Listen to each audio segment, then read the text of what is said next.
Hello， 各位直播前的观众朋友，大家早安了，大家好。那在2024年，今天5月28号，那在上午原本是9点钟的比赛，但是我们因为早上天公不作美，下了大雨，所以延期。现在顺势到11点20分，我们是迎来了第一场的比赛，是男单项目，是新北市的唐兆汉对上的是台南市的上官百瑞。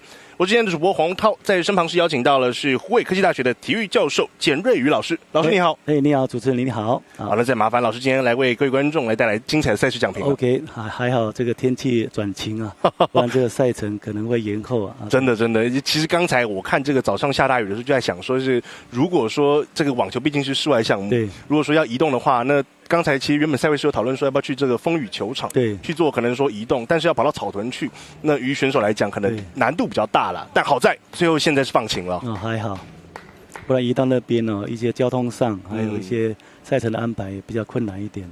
确实。就我刚才看这个雨一停，太阳一出来，这个选手们呢，个个都从这个帐篷冲出来，赶快换上自己的这个作战用的轮椅，赶快热身了。对。那今天这一场是这个4强赛啊，那是新北的这个唐兆汉跟这个台南市的这位上官百瑞。对，那目前是0比40。game 了目前唐兆汉是领先1比0领先。没错。那在这场比赛，就是两个人的胜方，我会前进到就是第2轮的比赛，就是在男单的这个冠亚军的决赛部分了。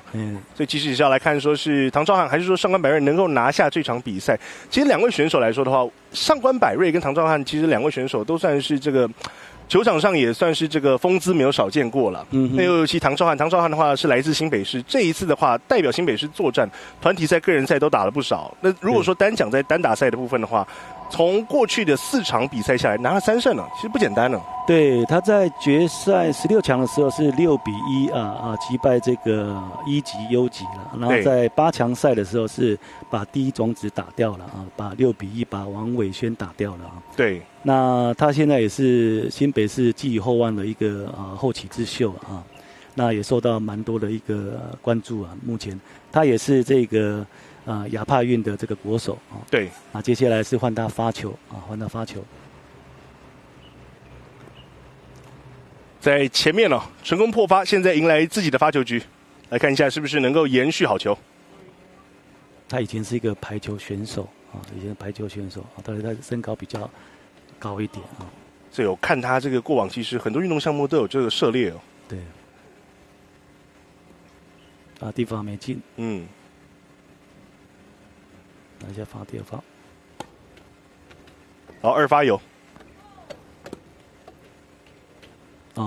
可惜这球没过。0比15这球这个像这轮椅网球来讲的话，近身攻击是蛮重要的一个攻击点对，因为他在移动要操作这个车并不太容易了。对，都是近身攻击那有一些教练都会这个希望选手就是攻击对方的近身的球，这样子，包括发球，包括在底线击球的时候。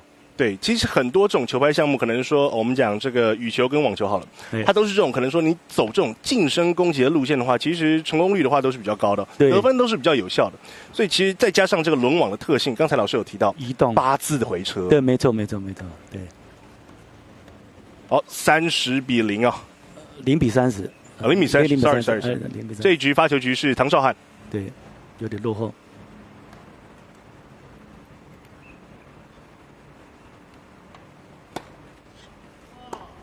好，第发没进。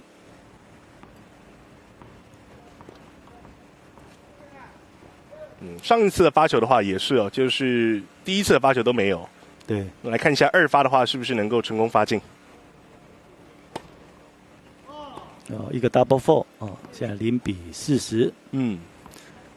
那因为刚才这个下雨的原因在休息的时候突然放晴，那在热身方面可能没有做得充足了所以说一开始刚开赛会有一点稍微热机比较慢一点，比较僵硬对，会僵硬一点。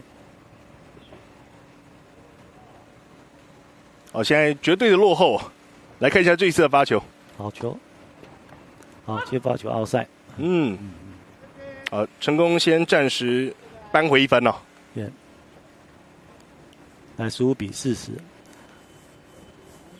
那这个有个特性啦，这个他们在发球的时候也要注意，这个轮子是绝对不能碰到线。对，轮子是不能碰到线的，因为其实这个轮子就是他们的双脚。对。其实讲实在话，这个轮网跟一般网球，认真讲就是其实差异真的不大，除了二次的这个落地机会，对，没错，一个漂亮的一个发球，这个T点的发球很漂亮，没错，连得2分，30-40。来看一下是不是能够爆发，慢慢进入状况。一发没进，可惜了。这球打在网袋上，而且这些轮子是不能超过中线。不能超过中线，因为要打对角嘛。对啊。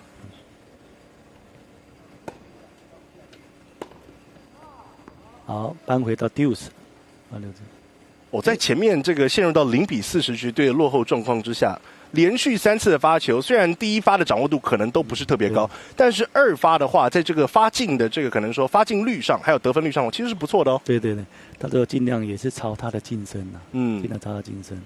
主持人你打网球吗？我有打羽球，打羽球。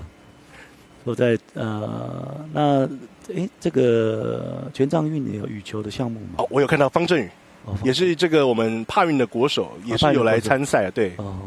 应该也都晋级没问题了哈。对。其实去年从这个亚运、亚帕运，今年也是啦，这个奥运跟这个帕运是连在一块。对。我觉得有一个利多就是说，于此就是整个这个运动的可能说观众的这个利基串联在一起。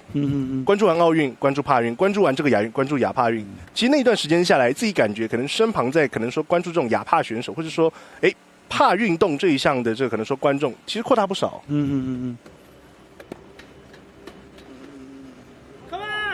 好球。那刚刚主持提到，这个身障的运动慢慢在全球也慢慢的普遍起来了。那不只是说只有在亚洲了，对，不是只有在亚洲了。其实像是如果说这一次的话，看到这个黄子轩跟黄楚英，那当然因为是没有混双了，对，所以他们两个是分开的。但是如果说要讲到这一位组合，还真的算是这个人尽皆知了。对，毕竟是这个连续3次亚帕运夺牌的。来2-0。这一局很不容易啊。那个唐昭汉选手，他从这个落后3球连赢5球对。那刚才主任提到了这个黄子轩跟这个楚英选手他们是属于这个多重障碍的另外一组啦。那他们实力也非常好了。昨天的女子的单打那个逆转，对，那个黄楚英她击败那个黄怡萱呢，不然之前都是吴怡萱，对不起，之前都是吴怡萱，对。昨天她逆转黄楚英。其实很多时候，这个运动赛事就是这样了，就是说看临场发挥。所以可能我们在赛前会讲到一些可能账面上的成绩或是过往的对赛经验，但是事实上，这个很多时候都是看实际的临场。就好比说刚才唐昭汉没有老师提到了，在前面0-40落后的状况之下，连续5球，把自己迎来了这个现在可以能够连续拿下2局哦。对，这局那个三光百瑞这一球这个吊桥吊得很漂亮这一球唐昭汉没有办法救到，去弹跳第3次了。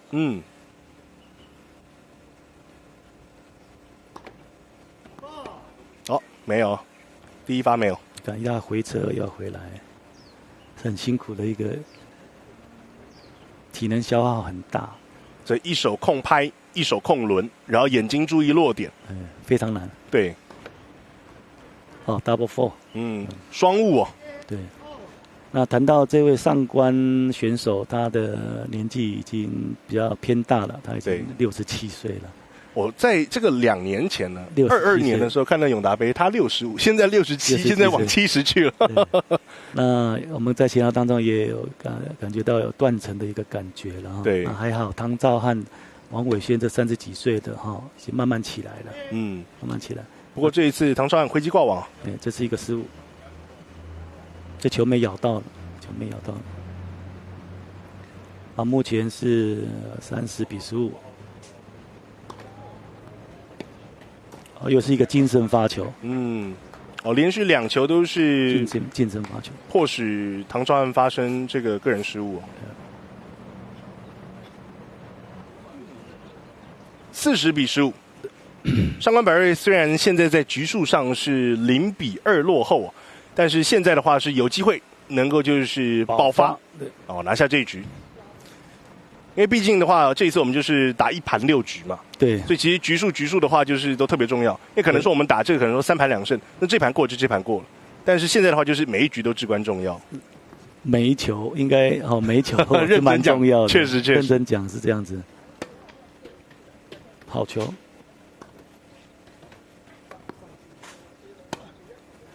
唐昭汉有一个特性，他的上旋球打得很好，这是他的一个优点，他的上旋球。这一次是难得多拍来回哦，漂亮的一球，好球，走边线位置哦，对，走直线位置，我现在两边的这个手感慢慢上来，也热机开来。像老师讲的，多拍来回，对，好球，漂亮的一个正手。现在的话是40-40咯，对，又来到deuce。对，那这个轮椅网球因为有限于它的，因为坐在轮椅上面，它的高度不是那么高，所以你打上旋球是一个很好的一个方法。是打上旋球，就那个落点会特别的巧，就对了。不好击球。OK， 你必须要退很后面。其实这也有调动的效果。对，你漂亮。你看，就要回车，对，非常不容易可惜这是一个失误这个节奏没抓好，对，好，现在是 advantage， 是上官百瑞，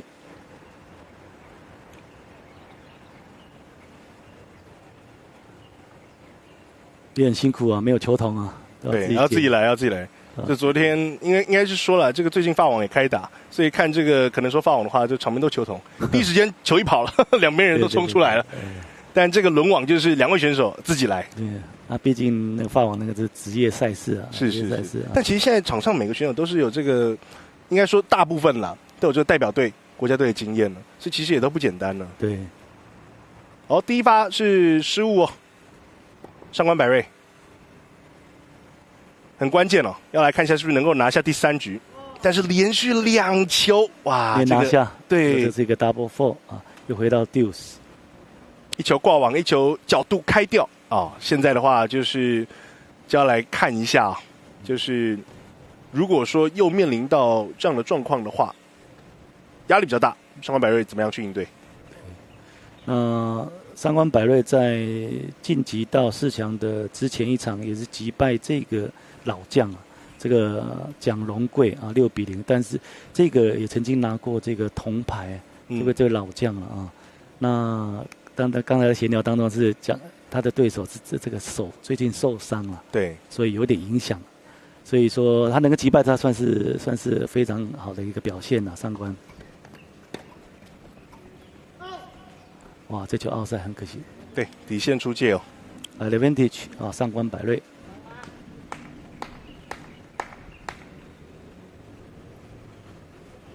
又一次是迎来了爆发的机会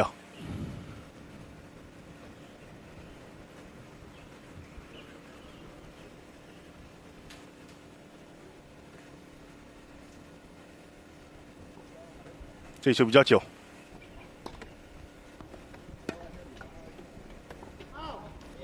这球奥赛。对。连续2次的回击，唐昭汉都是底线出界对，那个球没有咬住。对，球没有咬住回击不确实，整个喷掉了。然后目前是2-1这个唐昭汉领先其实上官百瑞在前面3场比赛打单打都是6-0，所以相当不简单对，相当不简单。对，尤其蒋荣贵，对，刚才老师有提到蒋荣贵，他其实在这个1999、2000年的时候就开始打了，那时候也代表老将。对。他曾经是拿过一个铜牌在亚洲的一个比赛但是我刚才有提到他就是肩膀有受伤，影响到他的击球、他的发球总之啊，要击败蒋龙贵是不容易的啦。其实就跟这个贴勋章一样啦，一路上来过关斩将，能够就是可能说面对什么样的对手，并且成功通关，也都算是一种可能说就是经验对赛上了，或者是说就是证明自己实力犹在啊。对啊，来到4强其实都是有实力啦，对，是有实力。对。那这唐昭汉这位选手他这个早期在还没有这个就是坐轮椅之前他是一个正常的，他是一个排球选手。嗯，他是在一所大学啊，那后来因为得了流感啊，然后后来影响到脊椎，然后下肢就是不能没有力量啊。对。然后后来才从事这个轮椅网球，那他很认真啊。对。也这个担任这个国家代表队的选手啊。不过也算是碰到贵人了，就是先是陈景泉大哥了，随后是这个永华教练。对，一个引导一个指导这样，所以让他就是踏入了这个轮网领域。对，没错。对。去年也是首度这个挑战亚帕运，不简单呢。好，现在轮到他的发球。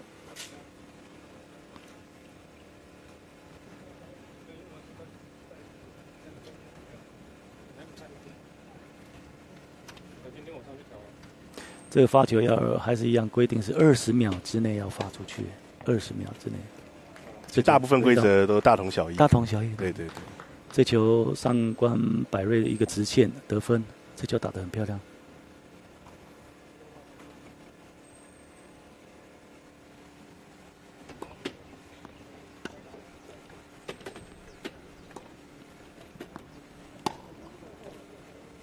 漂亮的球。这一次回车的这个空档这2拍那个上官百瑞打得很，都把握住了。对。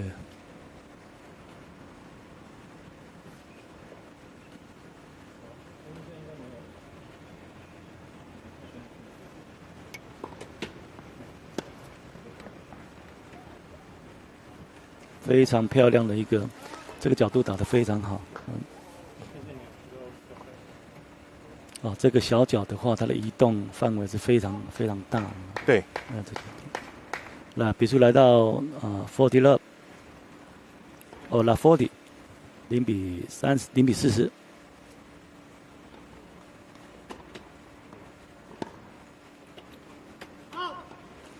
好，追回1分。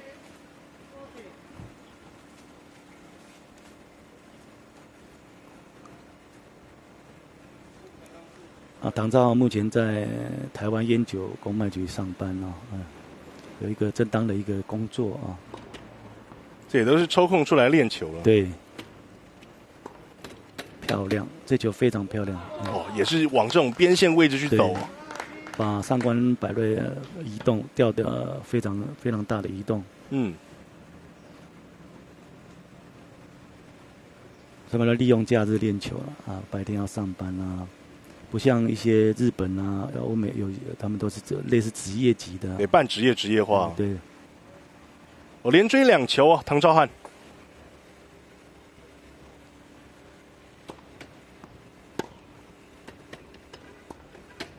漂亮，这一球的话调动到，有进吗？刚才的这一球落点，裁判 umpire 确认一下。deuce。这球是压线。有。这球是压线。很关键的1分了。前面0比40落后，现在连赶3分把现在分数扳平。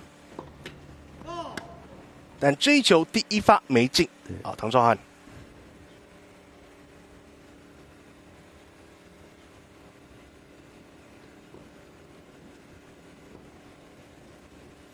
一般来讲，这个球如果是有超过大概有3公尺的时候，裁判尽量都会请他把球拿开，不然会影响到这个赛事的进行。对。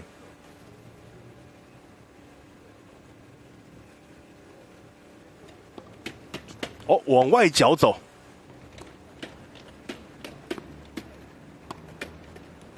这球调动到，而且也迫使上官百瑞回击挂网。这个上官百瑞本来要掉一个小球但是力道没有掌握好，给的比较轻了。对，力道没有掌握好。这一局会不会复制上一局呢？上一局也是连输3球之后再倒赢5球。上局啊，上局对发球局的时候。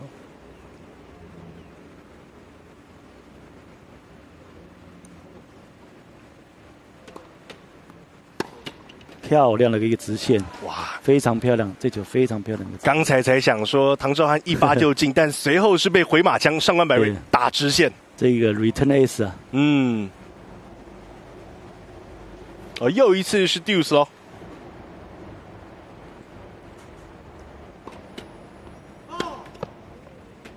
第一发失误。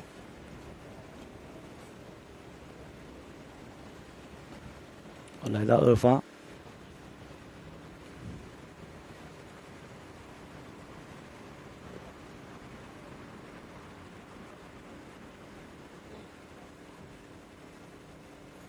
这轮椅网球就是这样，又要顾车子啊，又要顾动作啊，实在是很辛苦。这个闲不下来啊。对，很辛苦。双手都有事，然后呢，脑中想战术，眼睛盯落点。这一球有成功回击。好球！哇，边角的位置哦。对。上官百瑞也回得很漂亮。对。是一次多拍来回哦。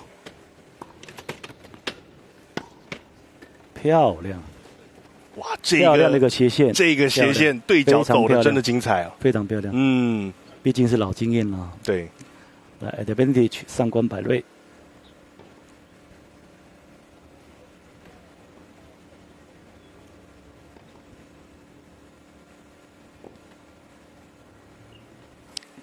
来，现在看一下上官百瑞是不是能够成功破发，把局数扳平2-2。而唐兆汉的第一发没进，第2发就关键了。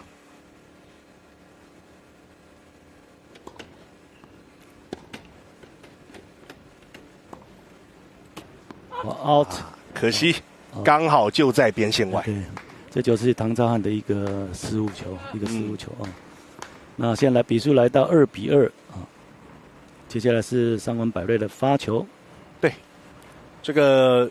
打1盘哦，那1盘的话就是取胜的条件就是6局，然后并且至少是2局领先了。对，那现在的话，局数扳平，这个赛事的这个战况又不好说了。对，现在是产生了一个拉锯战。对，这其实在刚才有聊到了，就是说选手们，就是说平时都是有正职工作，可能说下班假日抽空去练习。那我自己看说，唐兆汉他自己其实有跟别人讲过，说他这个练习时间呢，他可能说1个礼拜3天练球技，3天练这个什么移动推车，对，推车训练，就练这个推轮椅。对。所以就是一个是球技，一个是体能哦。那这真的不简单。就是一般人设想说，今天你可能说朝9晚5，下了班之后还要抽时间出来，然后呢自行到球场去练习，这其实真的是需要很大的毅力。对。然后他们还要做一些这个肌力上臂的肌力训练，对，因为移动这个车子需要很大的手臂的力量。这个每个人的手臂可能都特别壮，都很粗。对。这2球唐兆汉都是非手表性失误啊。可能慢慢也在调整啊。不过以目前的走势来看的话，就是上官百瑞其实在整个节奏的步伐调整上的话是好的哦。out。这个球也是一个非手柄失误。拍面的那个方向没有掌握好。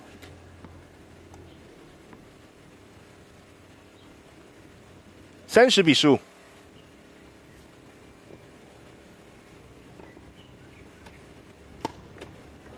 你可以看到发球的时候，它比较远，它的打法是比较属于防守型的。对啊，比较防守型的。这种偏沉退的打法。对，比较防守型的。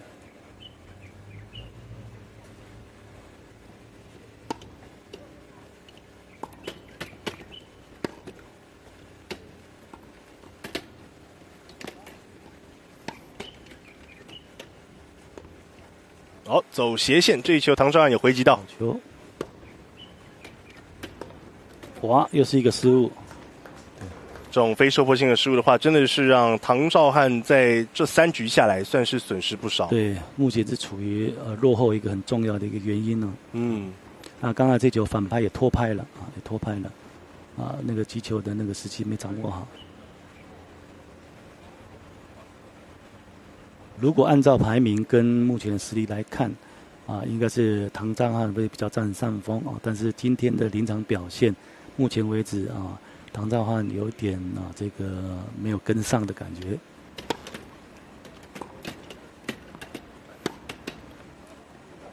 哦，这一球很接近，要来看一下落点位置哦。哇，这球是有进。那有进的话，就是让上官百瑞这局是拿下。对，那现在就是3-2反倒是这个上官百瑞领先啊。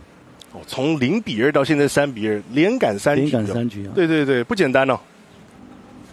刚才主持人也提到，球场上的临场是很重要的关键不然以排名、以现况、以目前最近的表现来看，唐兆汉当然是居上风了。对。但是球就是这样子，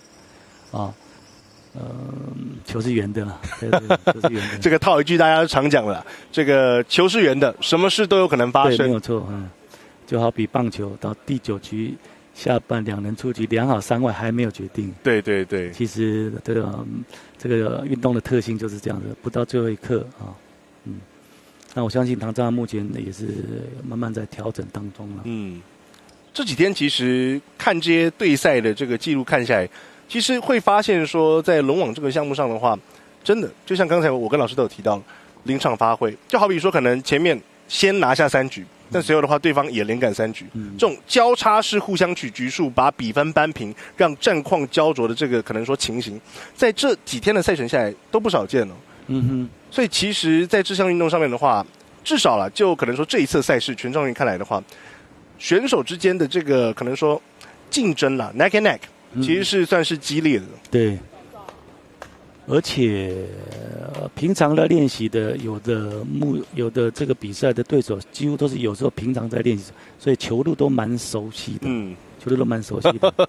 对，这个平常练习，然后比赛相见，那不知道说是不是平常这些招数，这比赛的时候就被人家偷走，或是也被人家知道，不可避免啦。来到很关键的第6局，现在是唐兆汉的发球。这一局要么3-3，要么4-2哦。对，漂亮的一个接发球，一个斜线。而且这个落点的话，中场的位置不好去做防守。对。那唐兆汉选手他有在听他的教练来谈到他，就是说他因为以前是接触排球，不是接触这种持拍性的，他的预判稍微慢了一点点，他预判能力。对于持拍性的预拍，因为持拍的话，就等于说你是有那个介质嘛。第二个就是说这个不是这个轻手轻脚啦。对对，没错没错。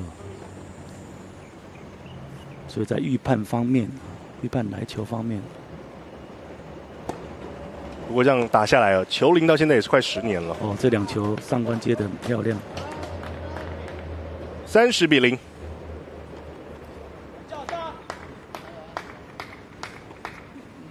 哇，67岁，姜是老的了。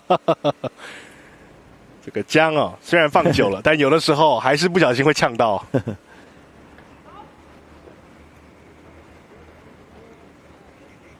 它是一个稳定性，它的正拍这个刚才在等待雨停的当中，也跟几位选手在聊就是说这个上官虽然年纪大，但他的正拍的火力还是保持一定的水准对，他在靠他一直正拍。我待会可以来特别观察一下。其实前面就不少见了啦。对对，像这2拍，Return S 打得很漂亮。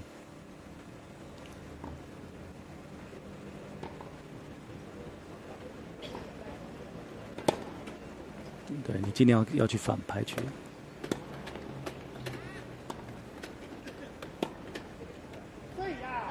然后这一次的截击，对，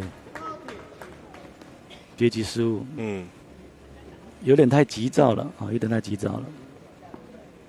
现在来到0-40，唐兆汉这3局的发球都是从0-40开始，然后再开始往后追。对，都是这3局的发球，但是都没能保住哦。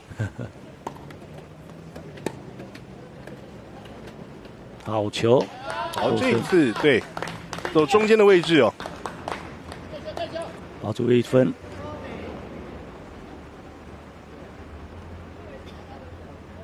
这是很特别的现象啊，连续3支发球都先落后3球。这时候就是考验选手心态啊。对。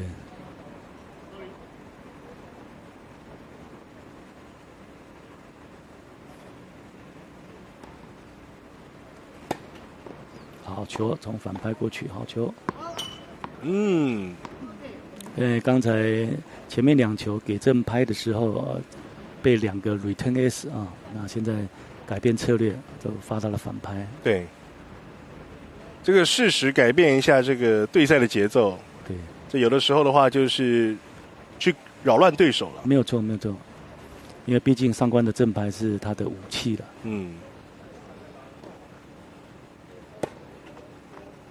但这一次的发球，第1发挂网，2发压力就来了。对，前面在这个阶段了30-40的情况之下，唐兆汉至少在这个球上面表现的是不错的。但是现在能不能够就是再把它逼成 deuce， 随后再把这局拿下，就比较关键了。对了，这球很关键的一个发球。哇，出现一个双发，非常关键的一个。很致命的一个双发失误。现在比数来到4-2，上官领先。这个双误就直接把分数送给对手了。对。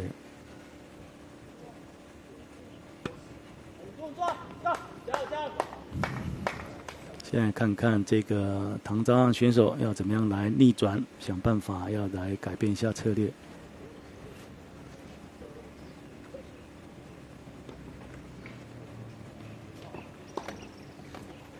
发外角上官。哦，这球想要走重复路线，这非受迫性失误，这球并没有逼到上官啊，对，这非受迫性失误。那年纪大，体力上面也是一个很重要的因素啊，体力上能不能够符合这种体能哦，续航性啊，对。这一次的发球，第1发失误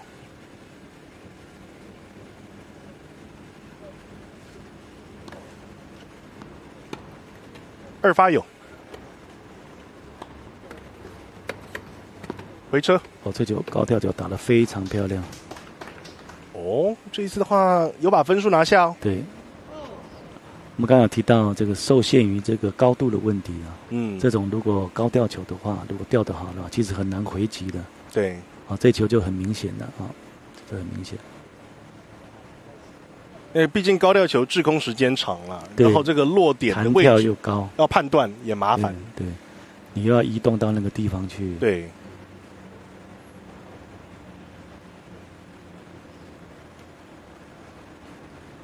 15-15，现在双方在第7局打平手。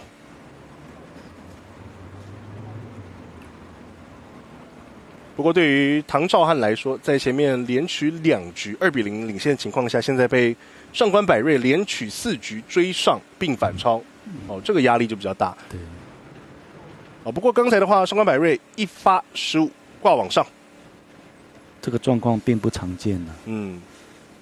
这确实啊，这个赛事慢慢推进，像老师讲的，体能上，对。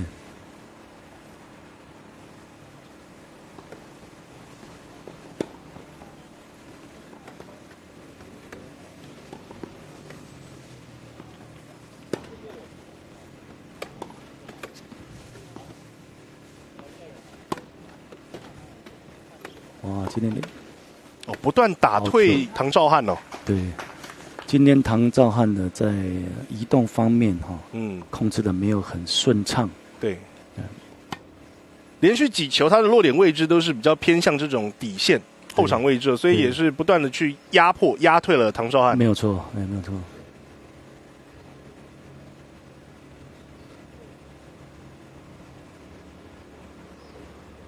唐兆汉今天没有把他的实力表现出来。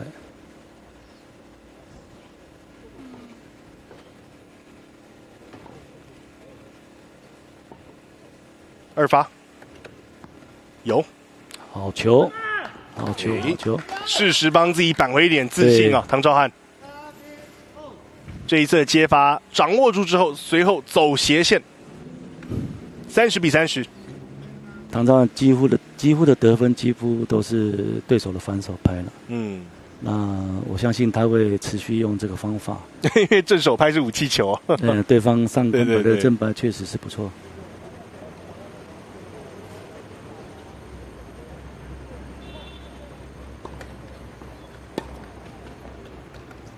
好球，好，没问题。机会来了，漂亮，漂亮，还是有成功回击哦。上官百瑞，回车再给，但这一球角度开掉了，唐兆汉。哦，这一球他的整个回车太慢了，整个回车转身太慢了，造成他的失误。哦，不过刚才那球在往前，应该说就是偏前场位置的落点，其实唐兆汉是有机会拿下的，比较可惜啊，打得太短了，对，打得太短了，哎。刚才那球是一个攻击球，可以让这个上官可以让他移动再多一点，但是没有打好。对。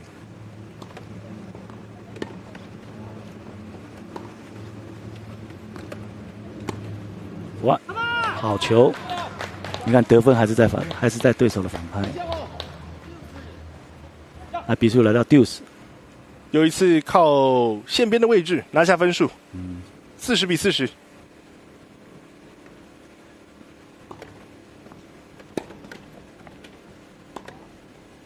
哇，这一次的话选择要变线，但是击球上的话角度不太确实。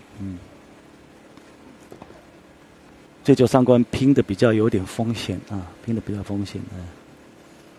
赌一把大的，对，因为赌对了就是5-2。这球进去是很漂亮的。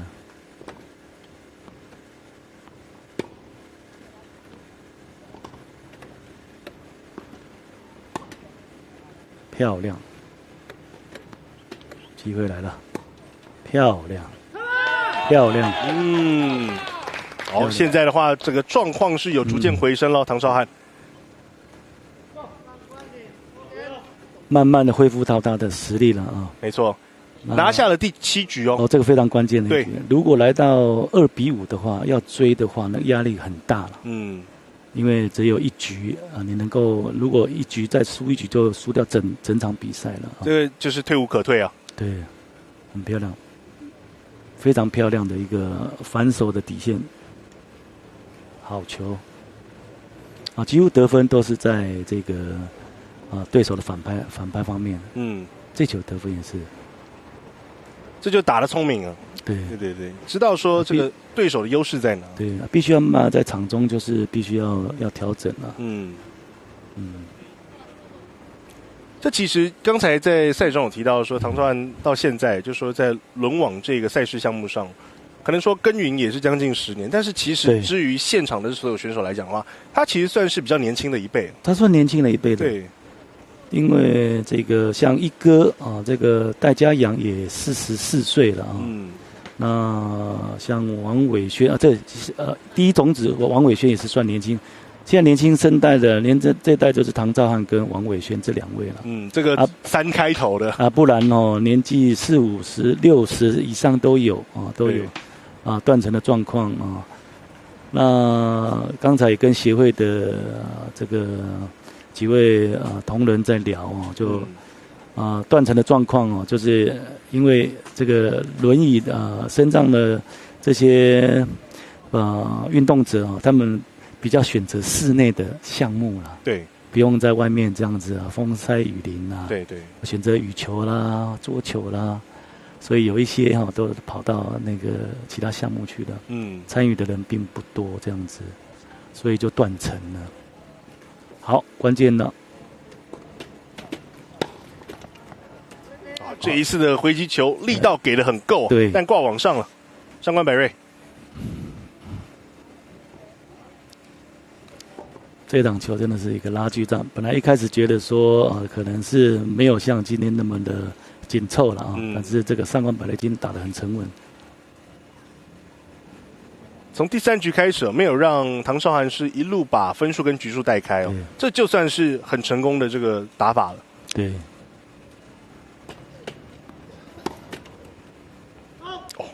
压得很底线哦，但最后这球可惜出界。对，在他这两个重要的一个他的优势的正牌啊，居然都失误掉了啊。嗯。当然比数拉近了会有压力啦，比数拉近了。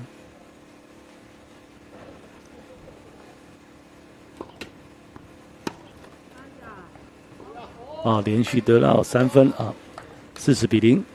没错。刚才上官反拍的直线也是形成了底线出界哦。那比数如果来到4-4就紧张了，两边的压力很大了。对对对，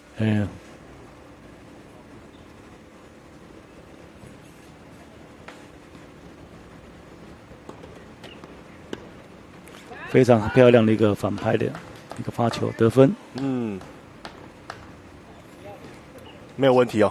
所以从那个落后之后呢，唐绍涵一直攻击对方的一个反拍啊，这是一个重要的一个战略啊。连取2局，把局数扳平，局数比4-4。现在唐绍涵是已经克服了在前面面临到就是有可能被拉开变成是2-5的这个局数情况。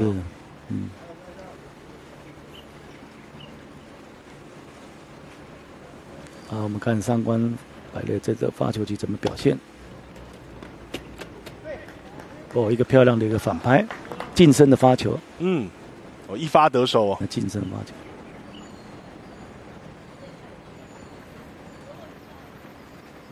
球都是关键球。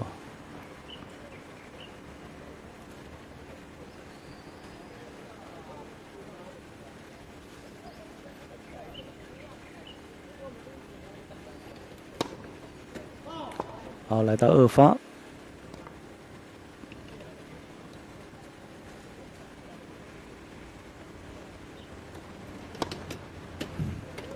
又是近身，非常漂亮的发球。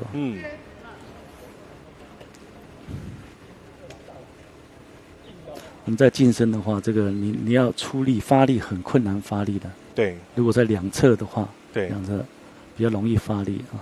防守者。对，比较容易发力。那上官毕竟经验老道，对，经验老道，都从他的近身进去。这2个落点发得很漂亮。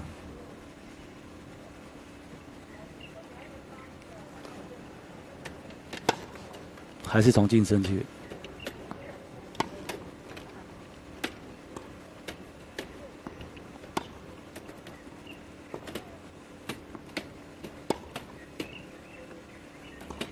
漂亮。重复路线，这一次落点更短。漂亮。唐绍涵这一球还是有救到哦。没有，他跳3下了。sorry。对，跳3下。所以这球那个上官百瑞那个吊得很漂亮，非常漂亮，很聪明的一个打法。40-0，绝对领先哦。对。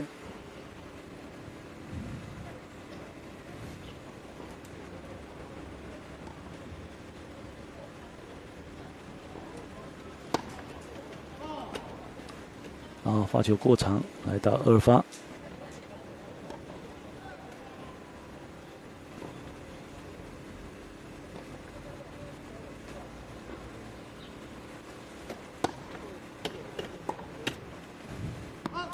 好，又是一个反拍的得分。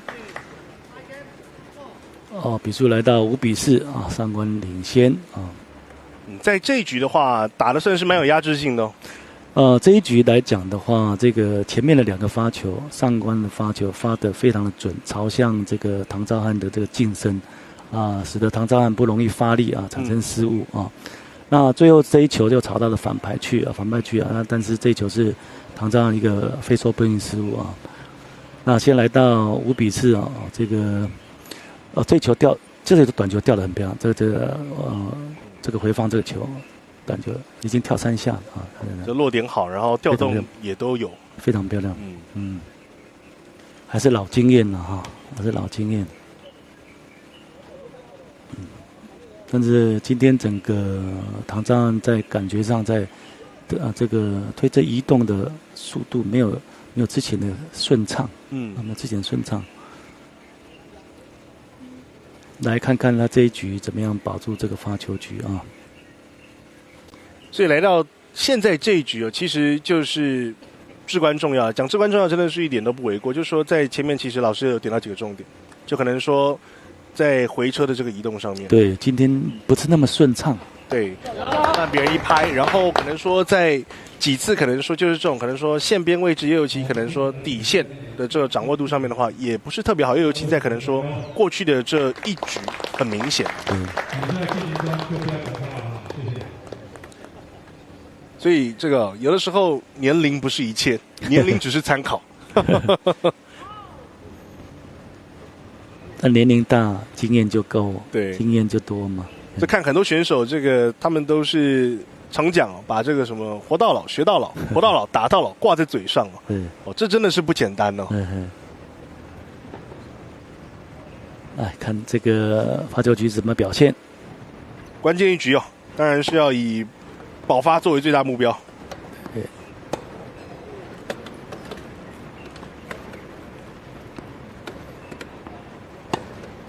漂亮。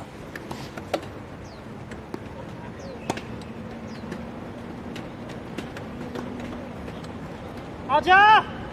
喊得很大声了，对这球很有自信。对，这个球就是一个非常漂亮的一个深远的一个月亮球啊。这个月亮球对防守者来讲就不好打，因为要退得很后面。对啊，要退得很后面。毕竟大家公平，大家都坐在椅子上面，那个高度是有一个限制在。哦，那这个时候谁的这个上半身身长更长，优势就更大。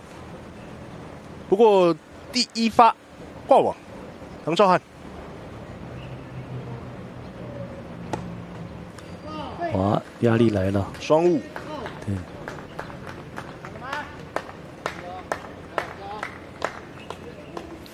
但是以身材来讲，唐兆汉的身材其实是比较占优势的啊，优势。因为以前毕竟是练运动的。对。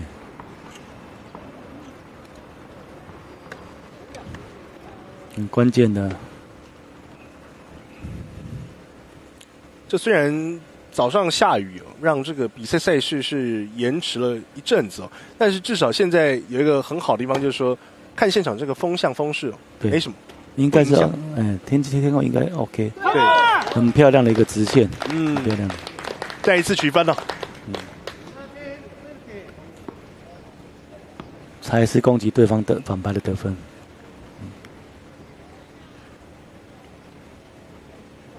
真是一场拉锯战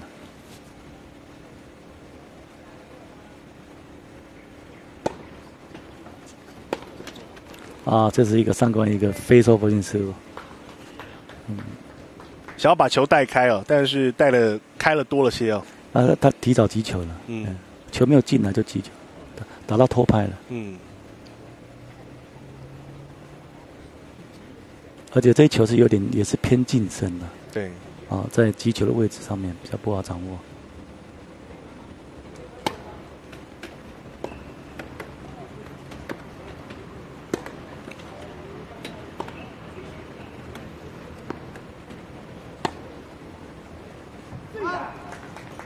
力道太大了，长了。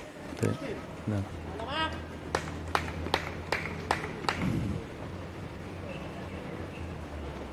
唐到今天的这个旋转球没有咬得很紧，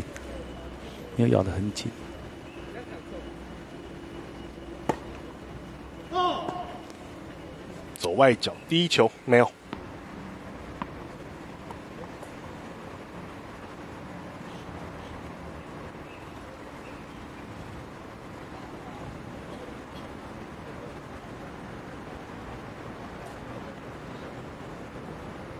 来看一下第二发，是不是能够成功把握？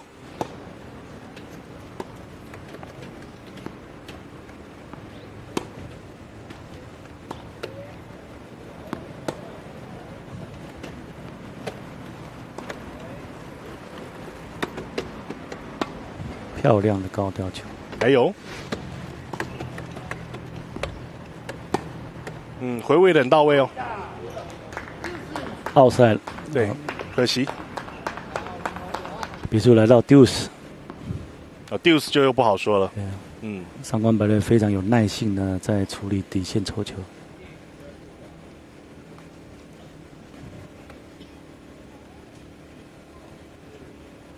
刚才那几球的来回，上官百瑞的把这个唐昭汉控制在底线，控制得很好。控制在很深的地方，调动得宜哦。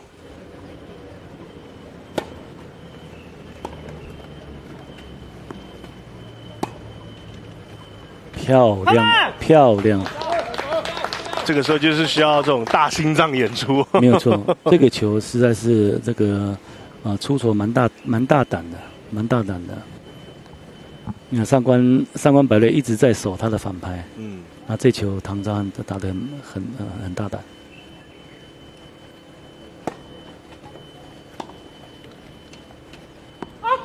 哦，比数来到5-5了。这一球的界外也让现在两个人在局数比上面5-5打平手，比赛还有的打。青山大气之战。对对对。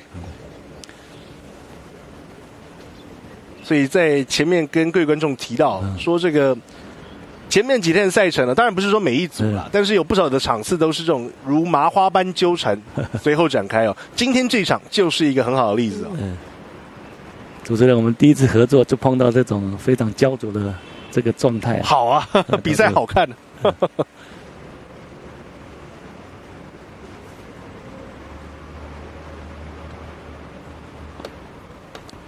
上官百瑞的一发，漂亮漂亮，机会来了。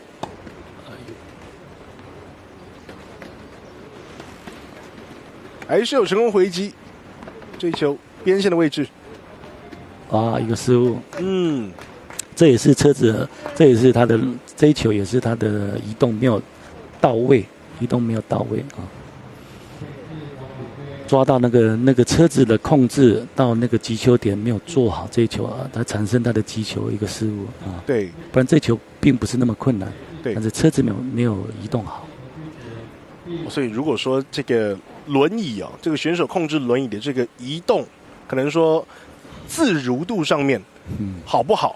很重要，优不优这个其实可以说占这个比赛对赛上面很大一部分了。很关键，我说50-50是没有问题的。对，很关键的，很关键的。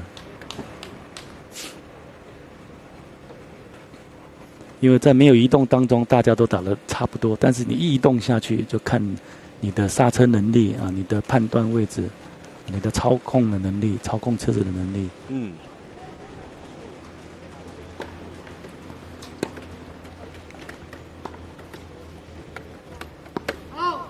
好，这就是高赛，有追，但是没有关系最后是界外。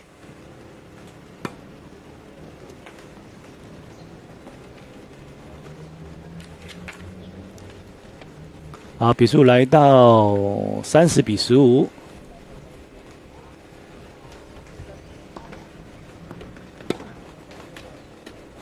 漂亮的一个斜线得分，非常漂亮。比数来到30-30。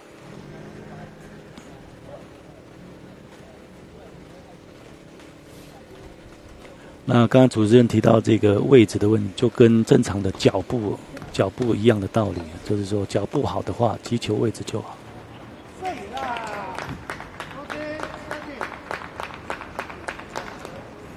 好，这球是这个又是一个近身得分目前是40-30，是上官领先。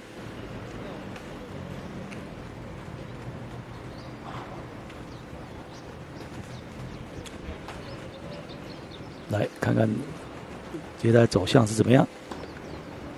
好，一发没进，没错。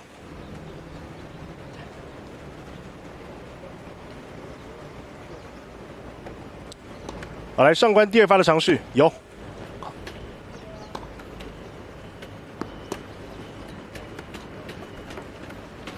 这一球落点不错、哦，调动到最后也是迫使上官的回击球。这球确实，这球唐章有点失误。这球有点运气，他击球没有击到，对，没有击到中间，有 lucky ball 的成分。这个 lucky ball 的成分，但是比赛这运气本来在球赛当中就是一部分。就常说啊，能得分的球就是好球。对，没错。这球击得return非常漂亮。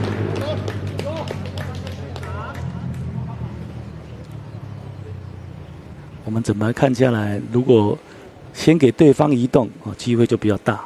先给对方移动。好，接下来是二发。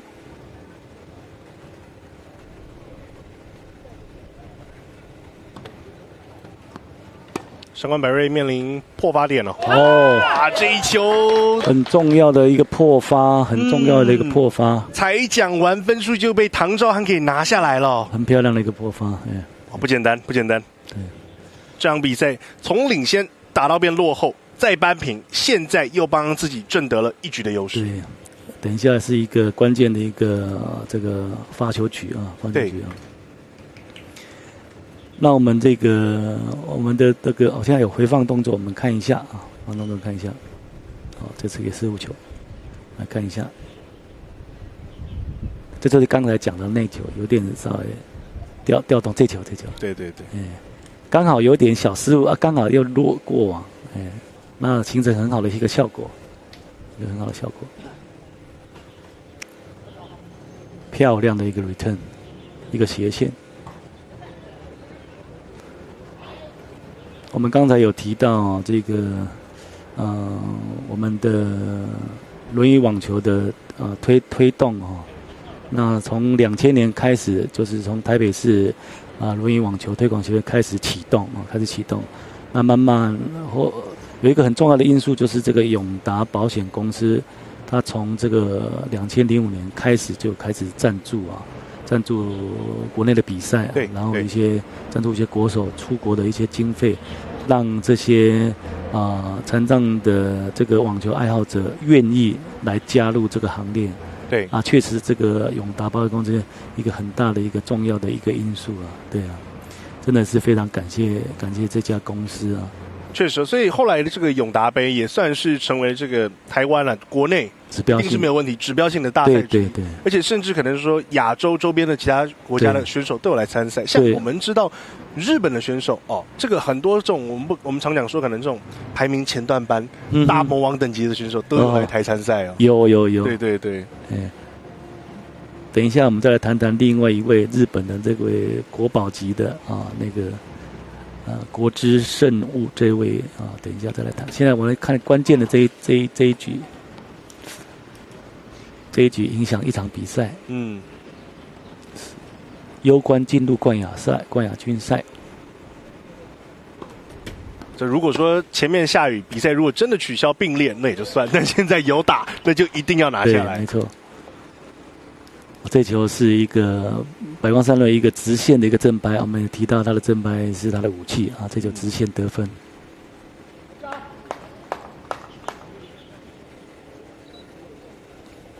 对上官百瑞来说，在落后的情况下，率先得分，好事。今天的赛事真的很紧凑。好，二发。现场的观众也是看得很紧张，很关键。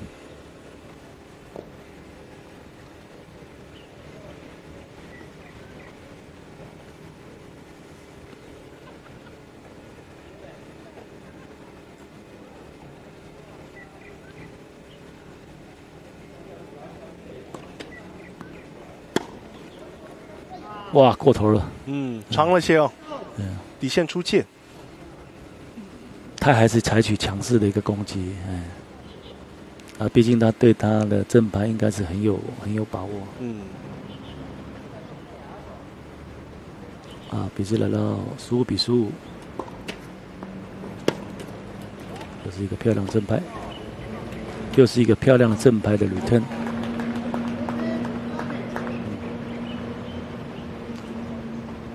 好，比数来到15-30。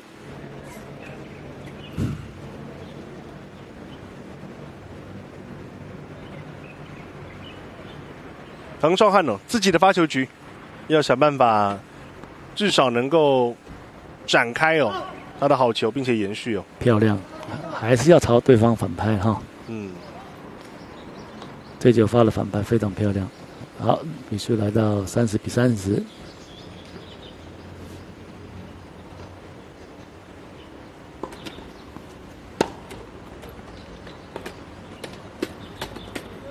漂亮的，还是一个正白得分。现在局数上落后的上官百瑞是在这一局这是一个破发点。对，40-30，迎来了成功破发的机会。漂亮的一个 AS 球，漂亮一个 AS 球。哇，这一球的话走中线对。在轮椅网球当中 ，S 球不太容易啊。因为击球高度没有很高，大家都坐在椅子上。对，而且可能说发力上面也不好，也不好发力。对，因为通常都是下半身。对，下盘。对。我们各项运动都是下盘的力量上来的。这球真的是漂亮，很关键的一个 S 球。补上了分数，稳住了信心，40-40。第一发有了。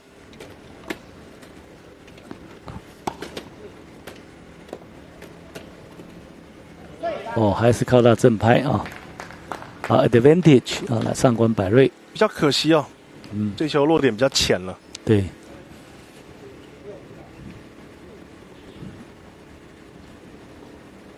一般来讲，这个轮椅网球选手在反拍方面确实都是比较弱的一环比较弱的一环。如果能掌握朝对象的反拍去机会就比较大。对。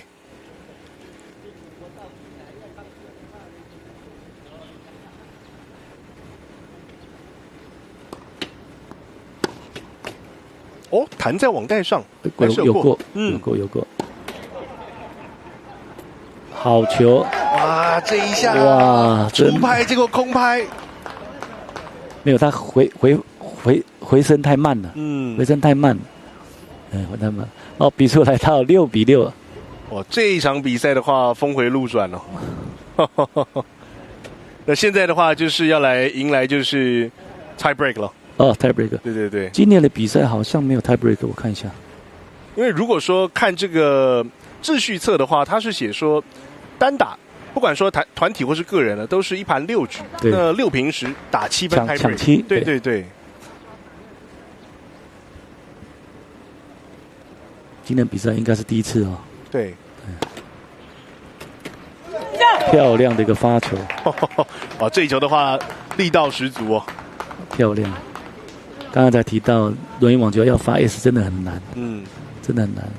这球被他发到了。这两个选手听到我们的心声了，先来贡献了。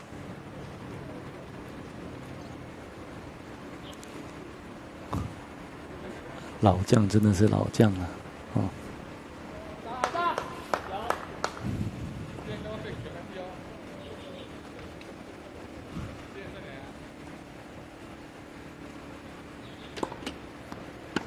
好球，哇，漂亮，好球，一个斜线，很漂亮。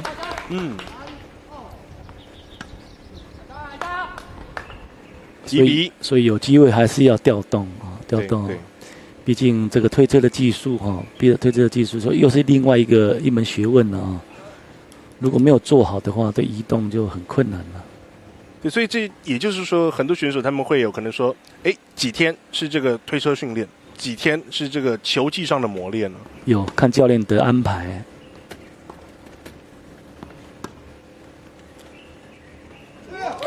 这球的话，这球漂亮，效果出其不意因为从他的近身去了。走中线给的力道不多，但是像老师讲的，近身他很难去发力。对。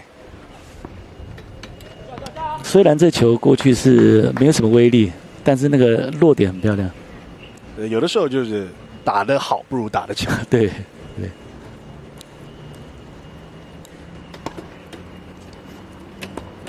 漂亮，漂亮！这球往上官百瑞右侧去走，还是要让他移动。嗯，只有走直线走得很漂亮，这球上去就很漂亮。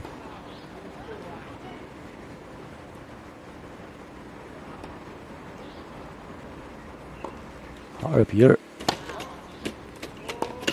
哇，一个失误球。这球是非受迫失误，对，这球是自己打不好。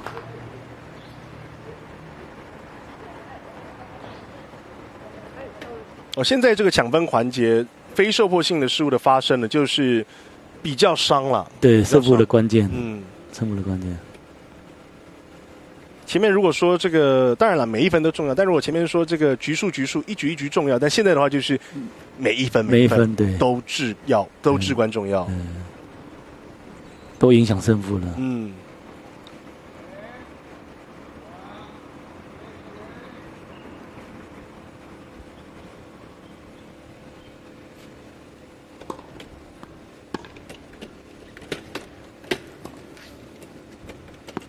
哇，这球一个非受命失误。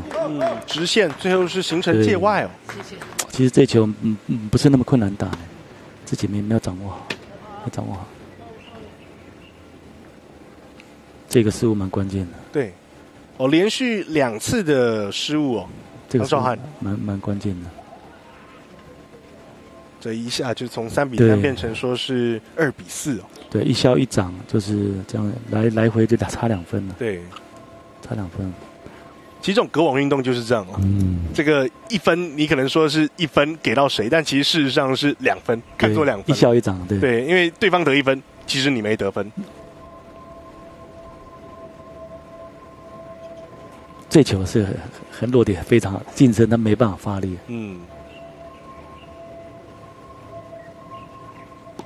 这球也不错。好，接下来看看这后半段是怎么样来走向。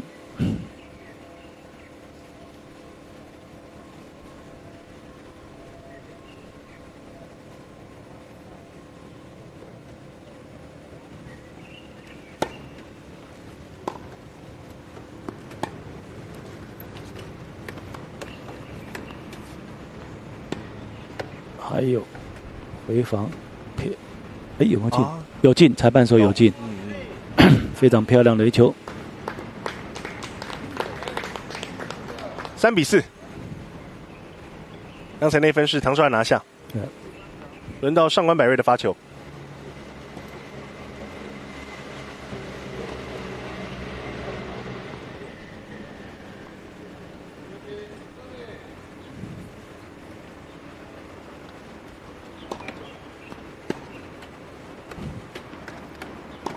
漂亮，这一次变现漂亮，打得很有效果。他的正拍还是他的武器，正拍还是他的武器。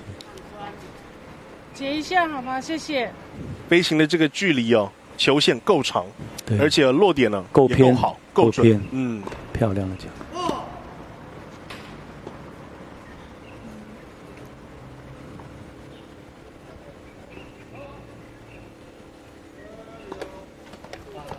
还有一个大双发失误。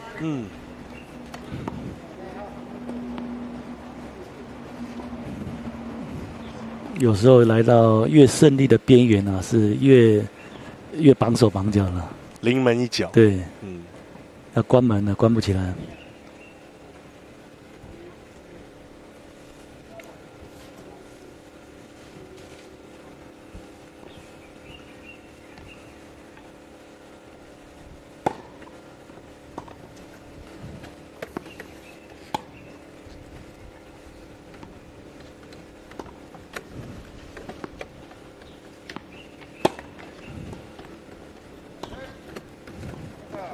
哎呦，可惜了，救回一球。5比5，看这个比数实在是非常非常的紧凑。这个惊险中逃生哦，很关键，很关键。对，这个同登同分，6局比6局，5分对5分。这要看双方面的抗压能力啊。好，没进。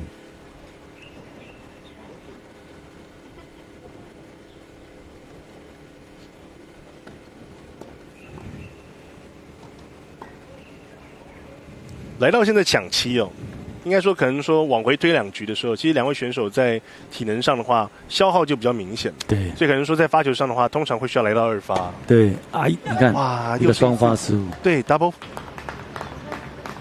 压力太大了。啊，比数来到赛末点哦。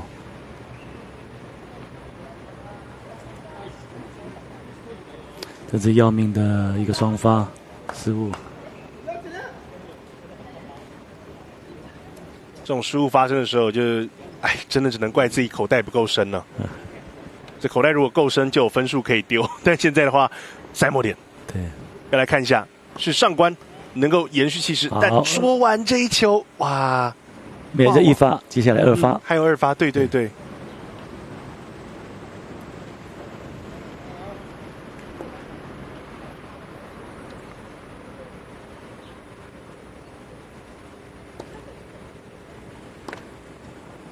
哇，有 double four， 两边都是哦，压力太大了，压力太大了，还要再换边。先是唐兆翰，随后是上官百瑞，2个选手都发生了双误哦。主持人，你看这个 scoreboard， 看起来多漂亮。我这一分就两边的压力，两边都是双发，你看，双发失误，这个 double four 压力很大，压力太大。对，这球刚才这个拼的漂亮。啊 ，double four， 自己也非常懊恼。这个球一出去看了一下，知道没了，自己也非常懊恼。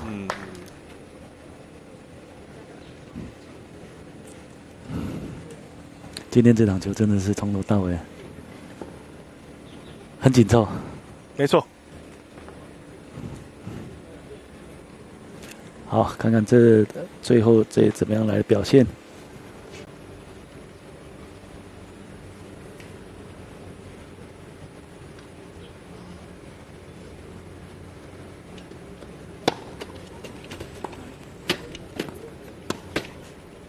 走直线，哎呦，这球很边，但还是有。哎呦，有没有？有没有？哎呦，好球！哦，这球漂亮，这球漂亮。打得有够深了，很漂亮。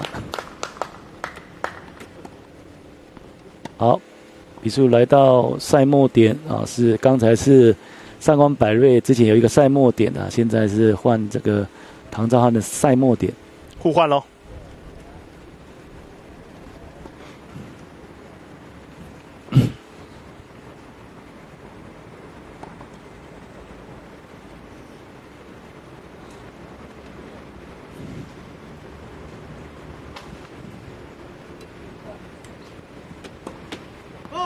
哦，压力又来喽，压力又来喽。这个手上握着赛末点，但是轮到自己来发球，这感觉就不太一样了。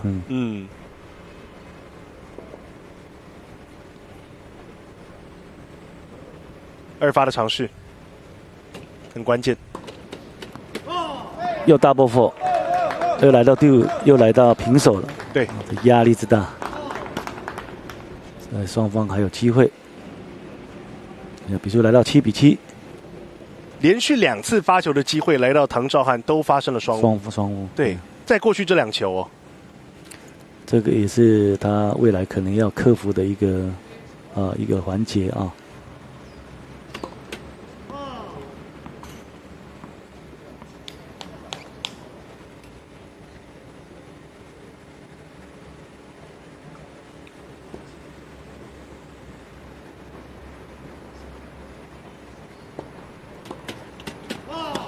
哇，第3次，很关键，很关键。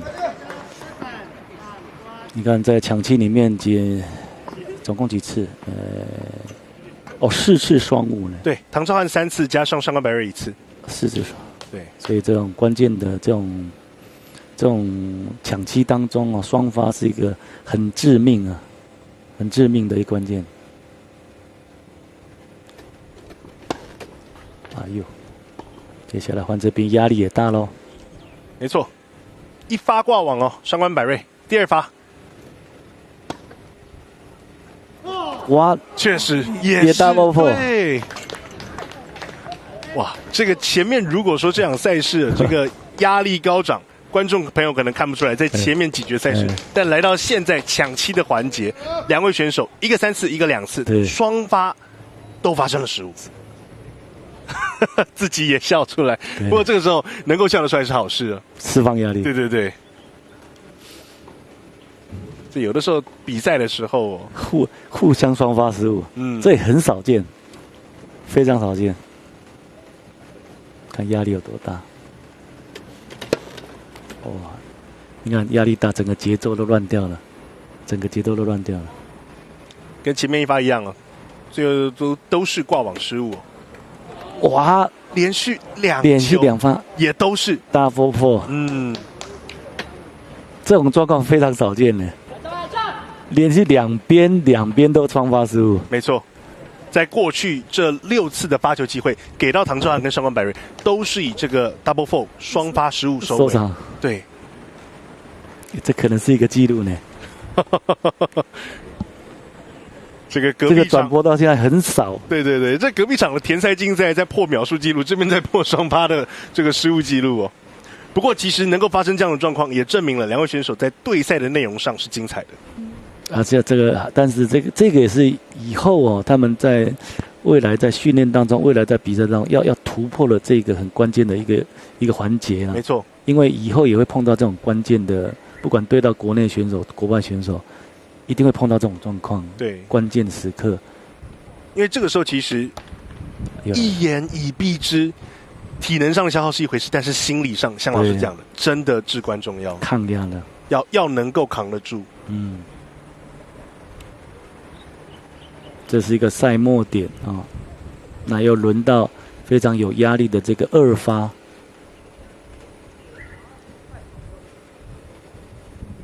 来看一下有没有机会打破魔咒，有了。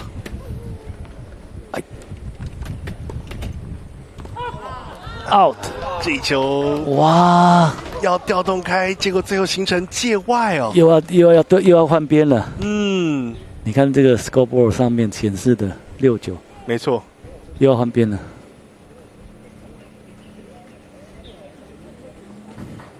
哇，这个剧本实在是。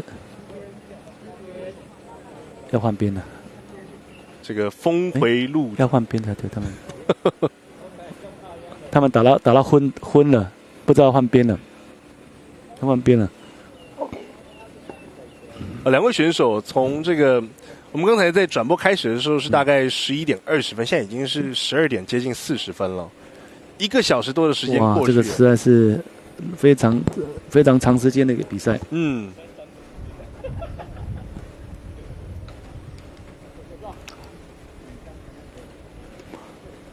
比数又来到平手，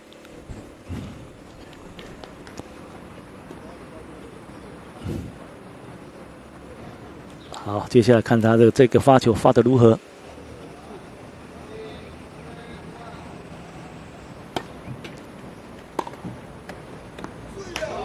一发有随后这球对被上官百瑞斜线找到边角位置哦。他的正拍真的是今天他。如果他获胜的话，这个正拍是他的一个制胜的一个因素。大杀器。这个球打得非常漂亮，刚好要在线上。是胜分哦。比赛来到赛末点，来换这个上官百瑞的发球。没错。看他能不能够顶住压力啊。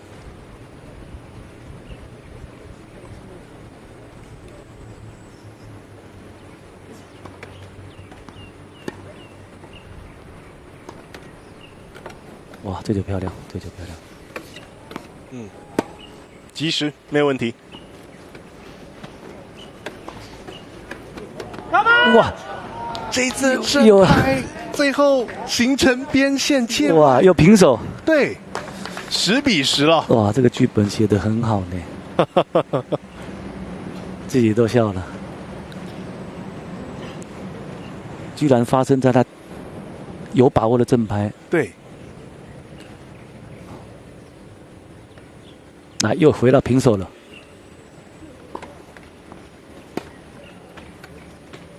漂亮的一个接球，哇，这球漂亮！这一次的接发，处理的精彩，非常漂亮。现在是打的有够偏，对对对，迎来了他的赛末点，哇！再看一次哦，他这个接球漂亮，非常的偏，这角度非常大。好，看看这个唐兆汉有没有顶住这个压力啊？比数来到 tie break 的11-10，来赛末点又来了。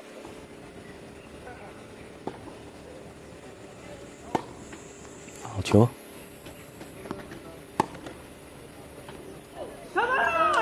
哦，最后这一球有在界内底线前方。哇，这个最后一个制胜球，我们非常恭喜这场精彩比赛由唐兆汉获胜啊！哇，那比数是7-6，然后这个 tie break 是11-9。这场比赛其实真的就是两边哦，从阴雨打到变晴天，然后从前面哦，唐兆汉先下2局，随后被上官买瑞追上反超哦。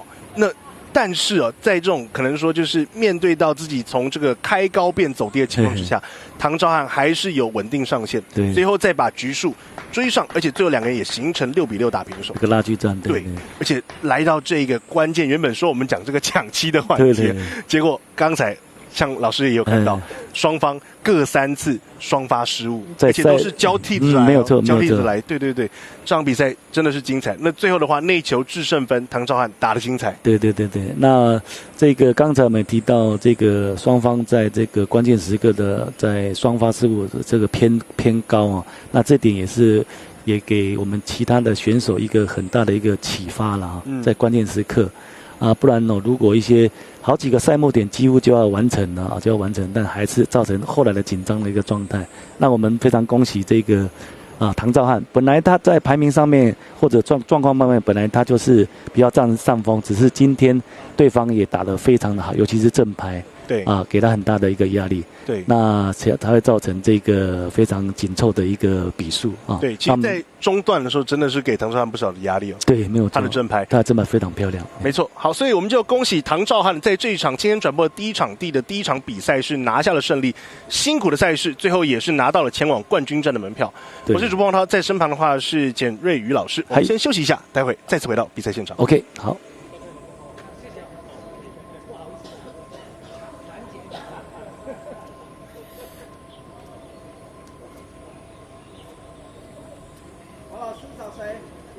找帅哥美女，但是没有要找你哦。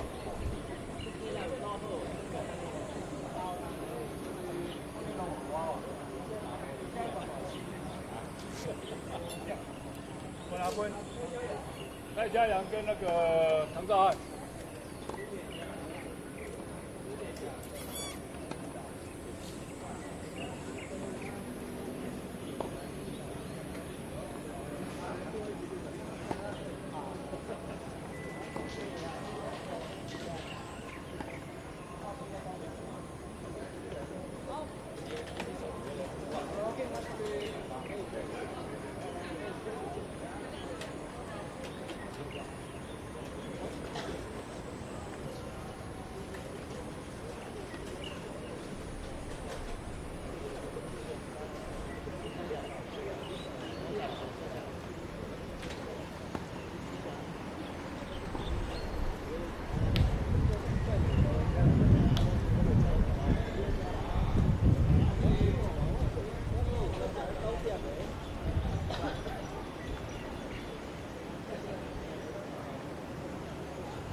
谢谢。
Hello， 各位直播前的观众朋友，大家午安，大家好。那从早上的阴雨绵绵到现在的艳阳高照，天气瞬间一变，再一次是迎来了好的天气哦。那一样是我主播黄涛以及在身旁的简瑞宇老师，湖北科技大学的体育教授，老师你好。你好，你好。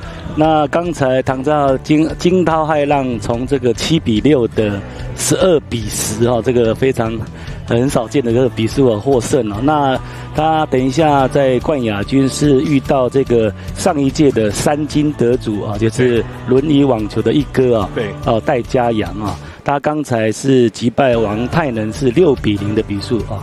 那我们来看一下，等一下这一场哈，大概是一个新世代的交替啦，因为戴嘉阳这个44岁了，那这个唐兆汉是36岁啊，那看看这个年轻一辈的有没有办法挑战这个那个轮椅的网球一哥啊？对，哇，唐兆汉呢这一次代表新北市来参赛，刚才单打一场，打了一个这个峰回路转的一个7比6大战，现在再一次拿到冠军赛的门票，但是20分钟后马上上场，对，而且再来是如果待会这场比赛结束之后，他还有一场双打赛事，对，等一下的双打也是他们各配一位是打这个冠亚军赛啊，对，所以今天几乎都是他们2个在表演啊，对，那本来一般来讲这个赛完的时候至少要有40分钟的休息，但是因为怕天候的因素啦，怕说如果说又延后下去，怕影响到今天的赛程，所以说只休息了大概20分钟，那也要经过2位选手同意才可以，那两位那个选手也愿意啊，这样子只休息20分钟就开赛这样子，对，这个因为毕竟啦，就是说这个都已经上场打球了，对，那当然是希望能够把整个赛事完整的一个系列给它打完。我相信于选手来讲，都是希望上场胜过直接是名次分配了。对，那当然啦，只休息20分钟，对于这个唐兆汉来讲的话是比较吃亏了一点点了，因为刚才戴嘉阳那边是6比0，对，那这边是7比6啊，在体能的消化上面啊，确实戴嘉阳目前他的体能的保持会比较占优势一点点没错，那这一次戴嘉阳加上刚才老师提到那场对上王泰能拿下6比0加上前面3场。26号对上高雄的方逸峰6比0， 27号花莲的一级游击以及台北的黄子轩6比0、6比0，对，全都是以这个压倒性的分数局数拿下赛事对，所以可见这个台湾一哥年纪可能大了些，但是斗志仍旧高昂，而且夺冠也是势在必行对，那他的经验也非常丰富了，国内外的比赛他的世界排名曾经最高来到97位了。对，算是也是非常好的一个名次了啊。那他之前是一个在还没有担任轮椅网球选手之前，他是一个田径选手。对，那在这个很不幸在这个服兵的时候因公车祸，然后这个变成现在必须要靠轮椅来生活。当然是他很热爱这个网球啦。那在网球的表现也非常好对，所以说他是有一个轮椅一哥的这个称号了。对，这个年轻跑田径现在虽然说是意外的发生了，但是像老师讲的，重新站起来，现在也是来当上这个轮网一哥对，喜欢运动就是喜欢运动了。那些田径是一个蛮无聊的一个蛮枯燥乏味，但是他表示能够喜欢田径，表示我相信任何运动都能够喜欢上他了。因为那么枯燥乏味的运动，他都喜欢上了。对，应该是说就是田径相形之下啦，就是分出胜负的方式比较简单。对，就是这个几公尺，或者是说就是谁先冲线，谁后压线，这个就是看数据。决胜上面就是对，像老师讲的数据说话这样。那网球的话，可能说相对来说复杂一些。正常来讲的话，4分6局1盘，5盘3胜，3盘2胜。而且又是有对手型的在对抗的。那田径方面是属于自己自我表现、自我对话的一个运动项目不太一样对，像刚才那个在这个 tie break 那个双方师傅那个抗压性的一个训练啊，一个这个对于运动员来讲实在是非常非常的重要的一环啊。各3次，合计6次，这个是接替性的哦。这个剧本应该是我没有看过了，应该是没看过这种剧本了，对。对于这个运动选手啊，所以说现在有很多的职业选手，他们除了技术训练、体能训练，另外一个是心理的一个训练啊，对，很注重这个心理这一块的一个层面啊，对。那现在双方在热身当中，还好天气放晴啊，让这个比赛能够顺利啊。那谈到等一下的双打这个戴嘉洋搭配张福生哦，然后对上的话是洪志明跟唐兆汉。那唐跟洪这组上一届是拿到一个铜牌了，看看今年已经有进步了，看看等一下是否有能够拿到金牌啊。哇，这3场比赛都有这个场上这2个人的这个身影啊。对。今天在包含了刚才没有转播到的是应该是说是戴嘉洋对上是王泰能那场比赛了，所以等于说就是现在场上的唐兆汉跟戴嘉洋都是前面先完成一场单打，然后接续再来就是完成这一次的冠军赛赛事，再接续去完成双打的冠亚战。对，哇，1天3战。那当然我知道说现在其实场上2位球员他们都绝对有是这个3盘2胜的这个实力，国际赛是打对，一定有，但是。今天啦，就是说这个打法，就是说1盘6局比较不一样，这样那也刚好了，就是说能够让他们在这1天3战当中是能够打得比较游刃有余啦，对，带出最精彩的赛事内容。那从秘书长那边裁判长那边也有提到，这个南投县政府这次为了这个全国身障运动会，花了很多经费在场地的设施的更新。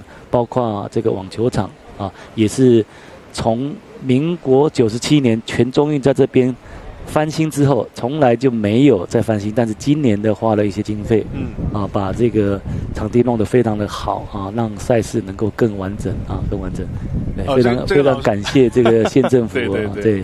非常感谢这个县政府这个老师此话不假，我可以验证，在刚才下雨的时候，这个排水性很好，排得很快所以选手很快就能上场比赛了。对，不过也是啦，就是说这个一切都有可能发生了。毕竟虽然现在是天气很好，那也不确定说待会风势一来，雨势会不会跟着来。所以当然尽快的把赛程带完，但是又精彩的分出胜负，是今天于选手或是于整个赛会最大的目标。对，我看天气是有放。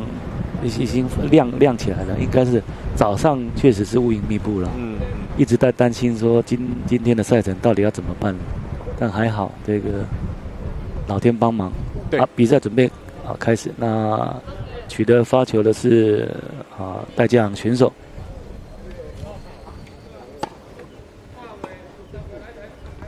好，一发没进。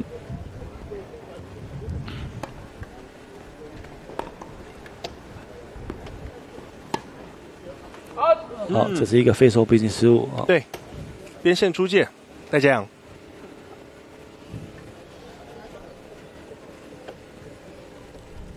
0比15。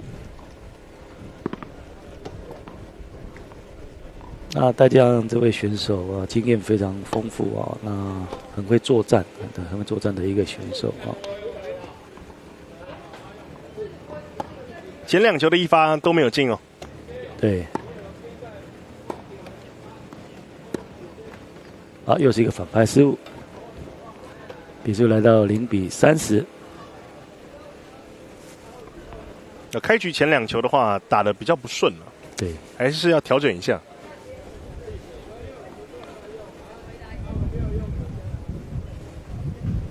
大家好像经过上一场，应该有一些要自己会调整的地方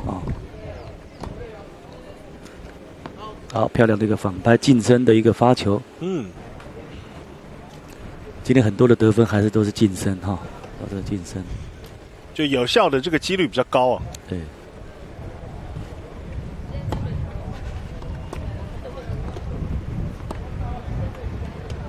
要回防。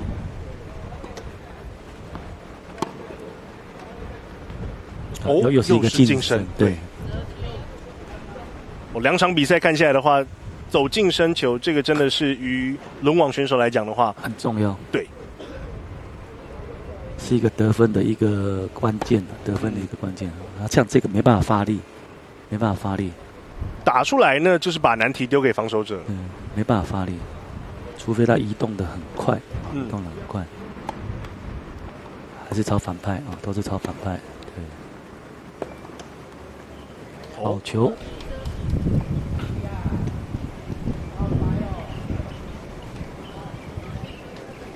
我一个学长是这个我们第一种子王伟轩的教练啊，那特别提到戴家阳，他是一个智慧型的一个球员啊，他很会作战，球质并不是说非常非常好，但是他很会作战。好球，确实是朝反拍去啊，没错，很轻松的拿到这个1比0，对。虽然开局啦，在前2次的发球都是在发球上第一发都是不太稳定了，然后第2发的话会表现比较好，但是随后的话，戴家阳确实啊老手经验上的话，这个加成提升的这个节奏很快。对，你看他两边啊左右来调动哦，对，那他并不是打得很强，很攻击性，很杀伤力的球，但是他的落点是很漂亮的。我来看一下，对，并不是很快的。对，因为你说球速嘛，也没有到特别快，没有刚才上官那个正拍就比较强。那个就是真的是有带劲哦。对，上官他的正拍就是好在他的正拍。但是细腻啦，细腻。对，但比赛是要赢球啊，赢球是最终目的嘛啊。对，目的。虽然有的时候都是开玩笑讲啦，就说这个大力出奇迹，但是呢，都是仅限于这个有的时候 lucky ball 或是特定时刻了。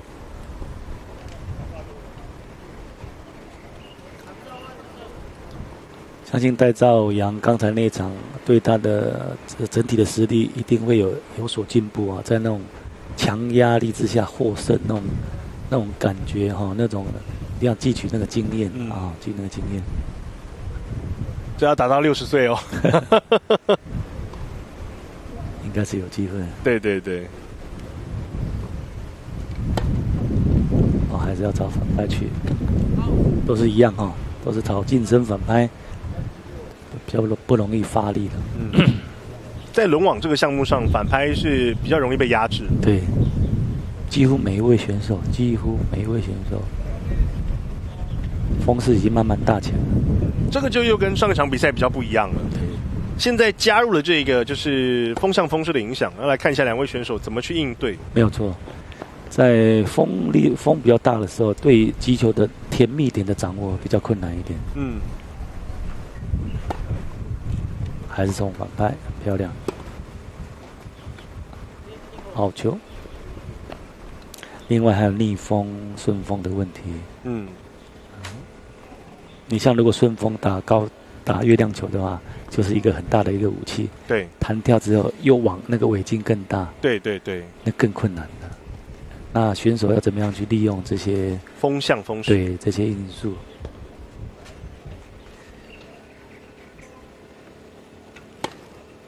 太大了。1发失误，2发接着来。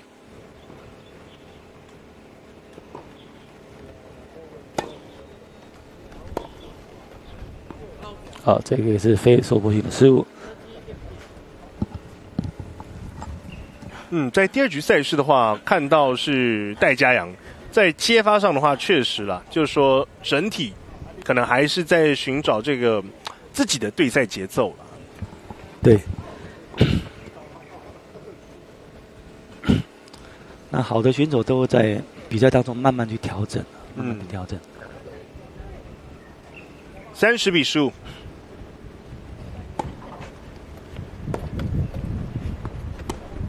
好球这一次的话改变方向。对，好的，更漂亮。成功回击，而且落点也是刁钻哦。落点更漂亮。对。其实这一球他已经被逼迫到移动了。他这个一个回马枪。哇，这个就是什么？这个专业、手感顺手一捞的感觉，但是却就落在边角位置。对。30-30平手。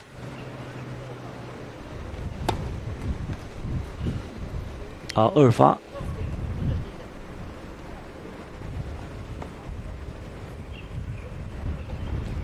冠亚战待遇不一样，有球童。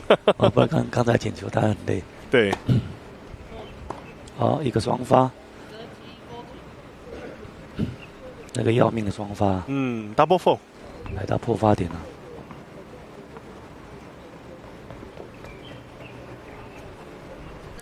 来看一下戴嘉洋是不是有机会能够成功破发。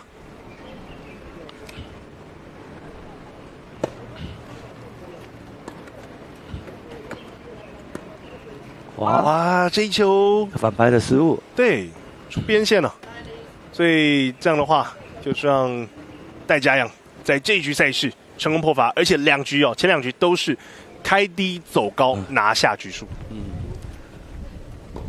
这一开始2局又跟上一场又一样了。就上一场先拿2局的是唐兆汉的，然后最后有惊无险拿下赛事。那这场比赛变成说是对手先拿2局哦。好，第3局赛事接着来，哇，大空档，这球挖斗。那戴嘉洋还有一个技术，就是他的往前技术，大概是这边的选手当中应该算是最好的。他有时候会适时的会找机会上网。刚才那球这个很明显的例子。对，这个确实在这几天赛事看下来，真的其他选手上是比较少见，非常少。发外角，这一球的回击，唐兆汉没有。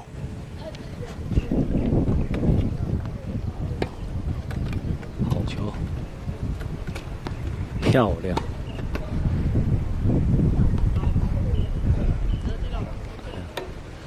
我们可以看到戴嘉洋选手他的落点的掌握非常漂亮。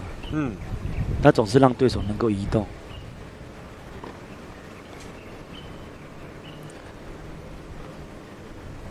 各位观众可以看到，这个轮椅的装备其实是非常昂贵的。这个非常的昂贵的。虽然这个可能说不会是这个明码我们所有人都清楚的数字了，但是据这个资料显示，10几20万跑不掉。对，所以要培养这种选手也不太容易啊。这些装备基本消费，这是一个失误。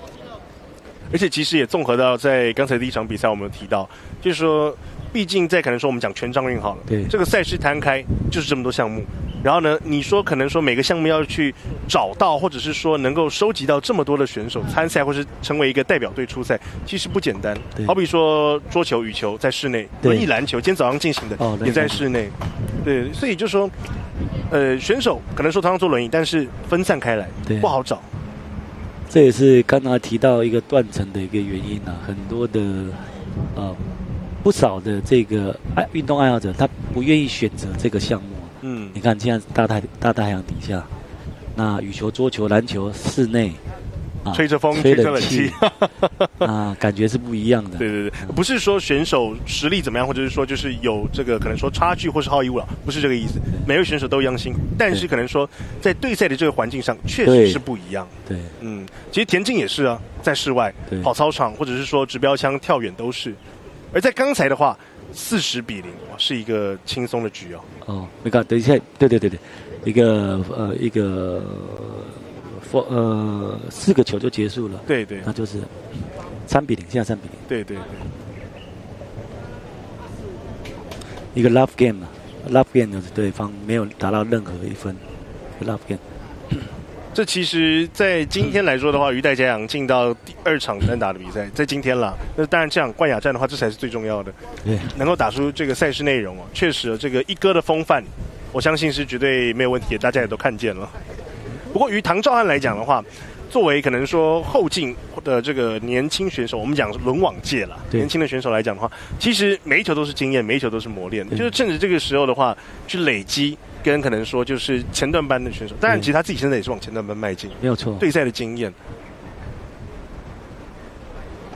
也是要从戴嘉洋身上学到一些东西啦。因为毕竟戴家阳自己也常讲，就是说可能外赛的时候啦，打这个外国选手，其实很多时候也都是他去跟别人学取这个经验。对。像现在由于永达的赞助，所以有办国际赛，所以国内选手有机会跟国外选手来参赛啊，来取经啊，来交流啊，这确实是非常好的一个这个国际赛让国内有机会啊，这样子。对，也成为是国内这个指标性的赛事，不简单。永达保险公司非常的热心呐，发挥这个企业的大爱了啊。对。第4局的比赛，对，来接着看。国际的这个残障协会也是希望这个残障人士能够有更多的运动权、更多的平等权所以一直在推广，不只是轮椅网球而已。对，各个项目都尽量能够推广。今年的帕运的话，在8月底，一共有这个22项的赛事，也是紧接着奥运而来。OK。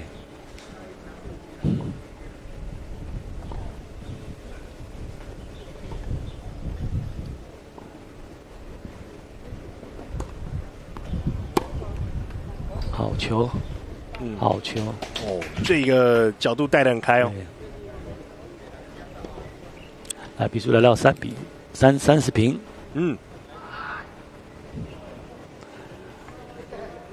戴家阳会不会制造一个纪录啊？从头到尾都6比0，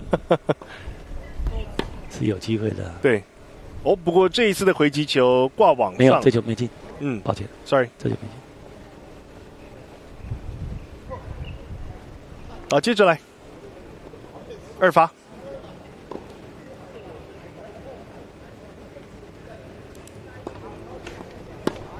好球，又是一个 return S。好，30比40，这场比赛进行很快。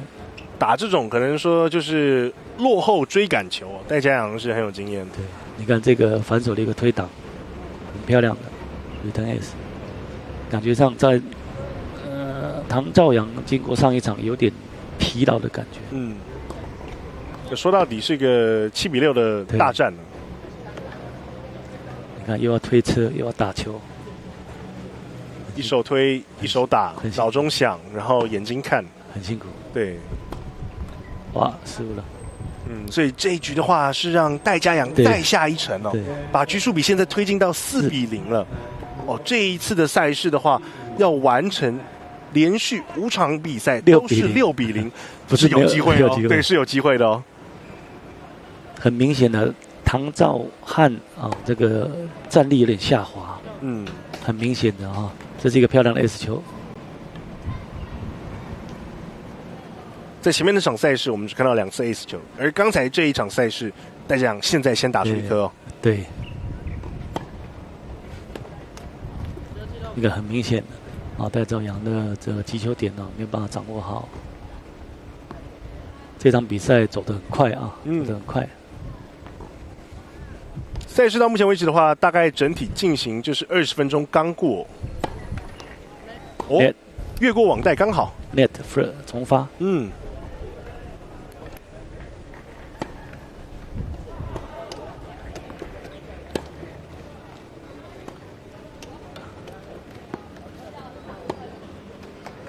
差一点点。对，打在网带上，最后是没过。30比15。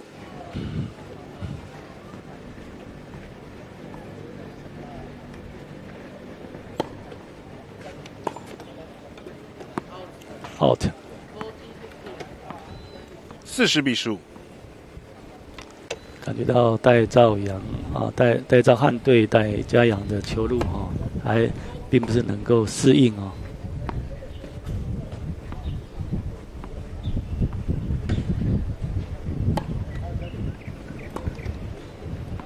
几乎每一球都没有掌握好，就是一个非手拼失误。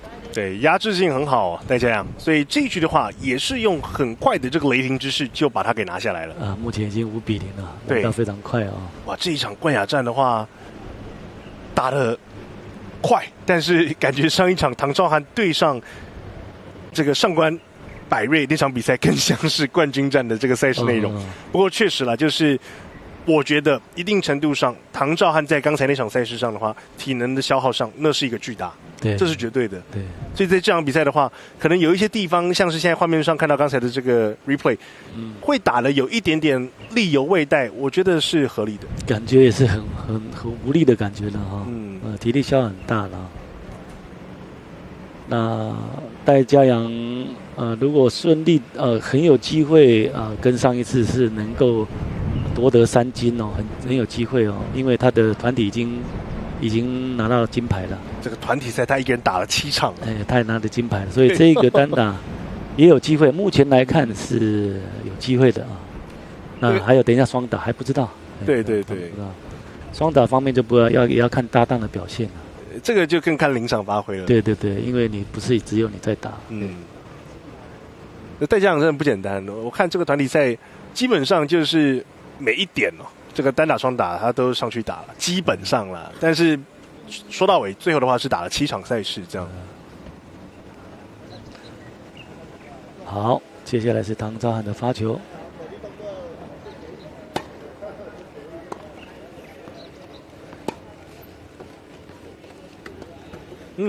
有回击到，漂亮，走直线，这球漂亮，对，漂亮，压得很后面哦。在绝对落后的情况之下，先拿1分，为自己提振一下士气。唐兆汉，漂亮的发球，好球，又一左。调动到好球制胜分。对，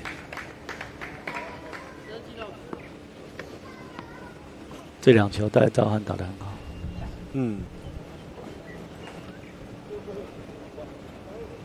那重点还是要让对方大量的移动啊，不管遇到谁还是大量的移动。对，因为这个推轮这个部分这个赛事的这个主轴之一啦。对。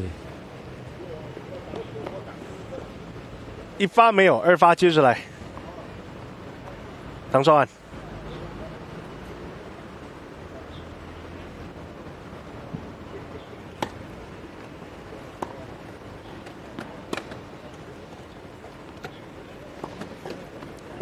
打得轻松，落点巧妙。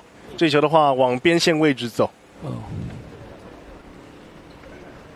15比30，30比15。看看有没有机会能够破蛋哦。戴嘉阳就是很会比赛了，他的弱点呢掌握得非常好，他就是先让你跑，静观其变，先让你跑，而且他预判能力很强。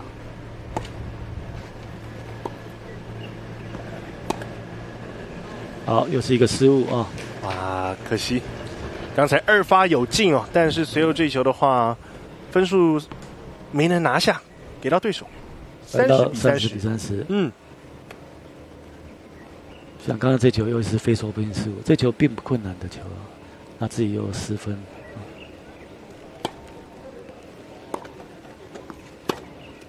漂亮！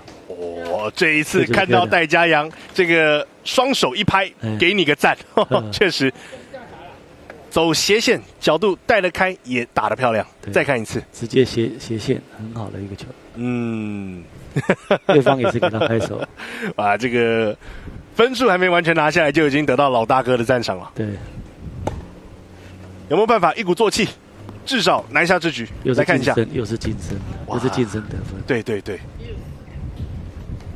这个晋升球在现在这个关键时刻打出来，这个很有决定性哦。主持人你也看到今天的比赛多次的晋升得分，几乎40比40 ，Deuce。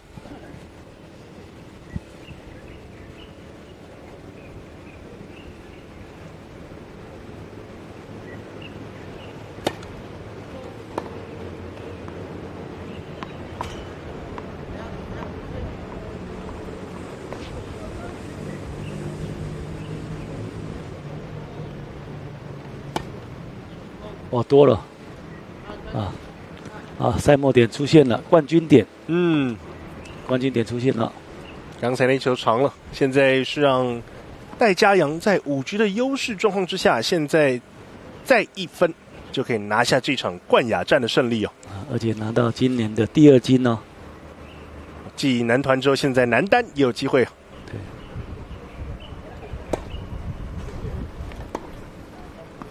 哦，净身球。哦，好。追求对，又是晋升了，对，没有了。所以这场比赛的话，冠亚战的赛事，唐创对上戴家阳，最终是由戴家阳6-0的局数比拿下赛事，赢了比赛，但是感情一样好。作为老大哥，戴家阳在今年呢拿下了男团，现在男单也成功收下，有没有机会复制3金，我们不知道，但是下一场的双打赛事，我们有机会揭晓。我们休息一下，我是主播王涛，在身旁是简瑞老师，谢老师，我们等一下回来。OK， 好 ，OK。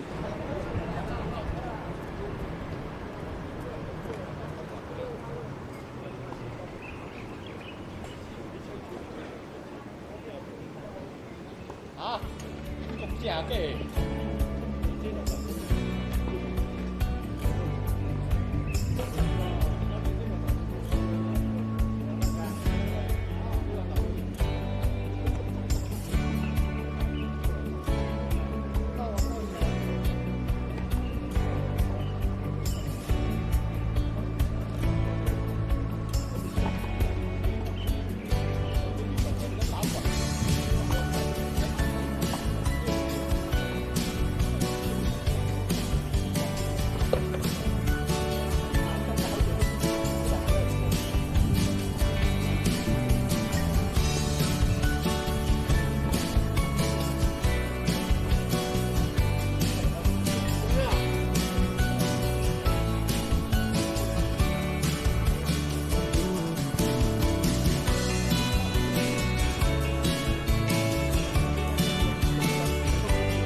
113年全国身心障碍国民运动会在南投。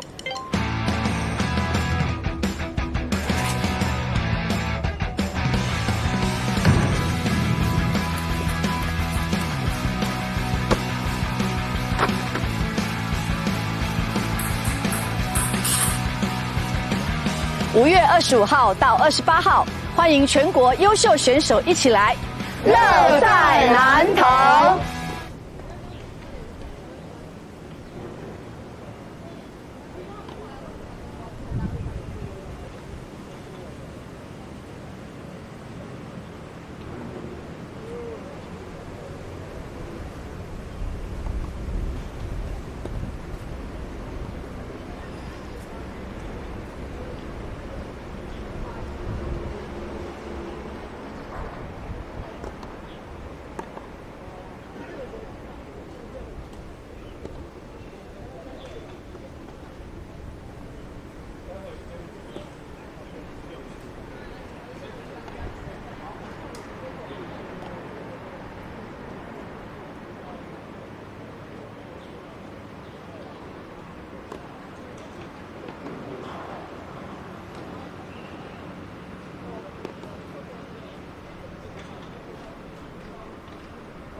球吗？有球吗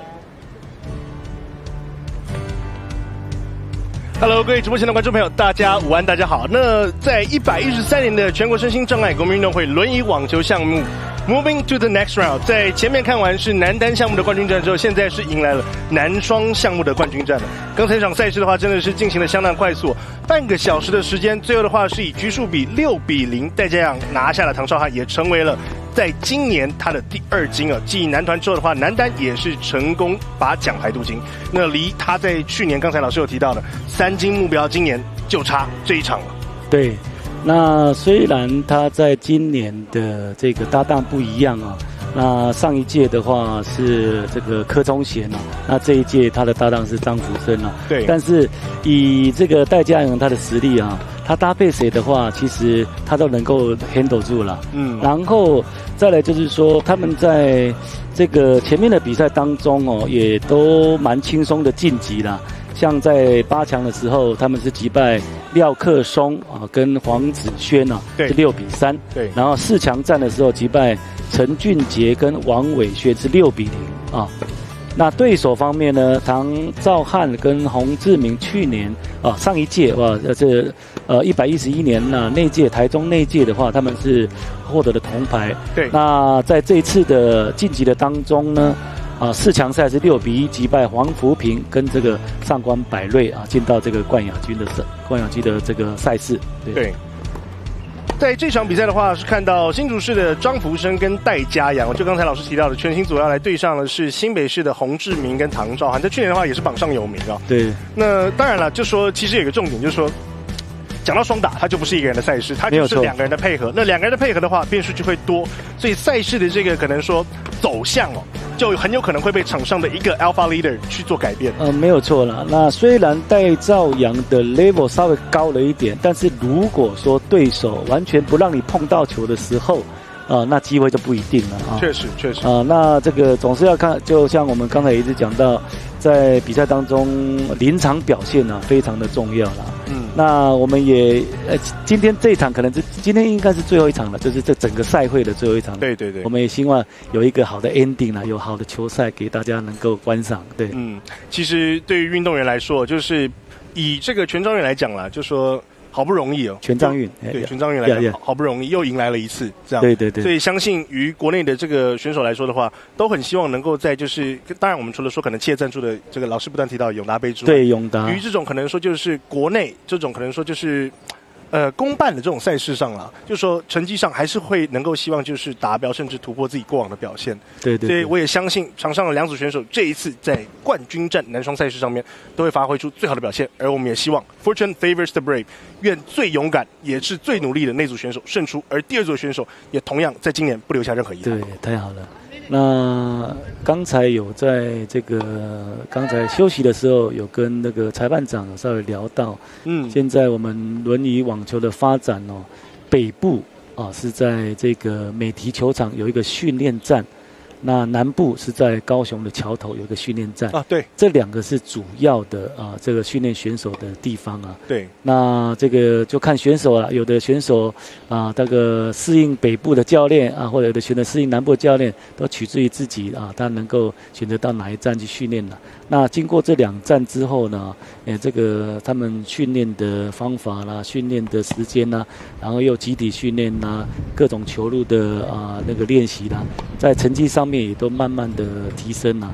那又包括国际赛又在高雄桥头办这几届办。那对于这个我们的轮椅网球发展非常的好了，因为以前没有机会跟国外的选手来对抗，来取经来交流，但是就是这几年来可以开始跟这些国外来抗衡啊。对最主要也是要拿一些积分能够去打这个帕运对，没有拿积分，帕运就打不到这样子对，因为毕竟这个可能说亚帕运还有说这个帕运对这个国际型的赛事或地区型国际的赛事才是这个真正啦，就是说见分晓见终章的时刻。对，而讲到建中章这场比赛的话，也是伴随时间推进，很快就是要来即将展开2个组别在今年冠军战的厮杀了。对，目前还是在OK 好，那你开始。好，已经开打了。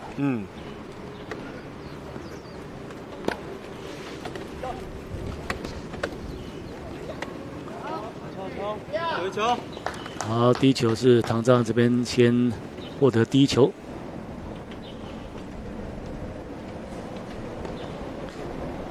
0比15，那是张福珍在发球，一发没进。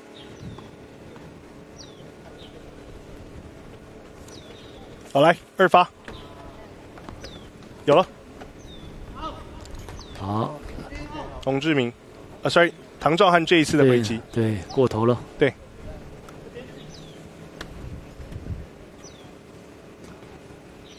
那谈到这个张福生呢，今年也是已到达60岁了哦，所以说我们在上一个阶段也谈到断层的问题啊，确实是存在的啊。对，是60岁了。好球，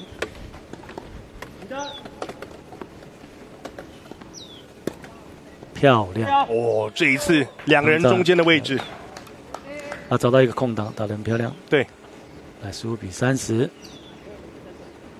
分数打出。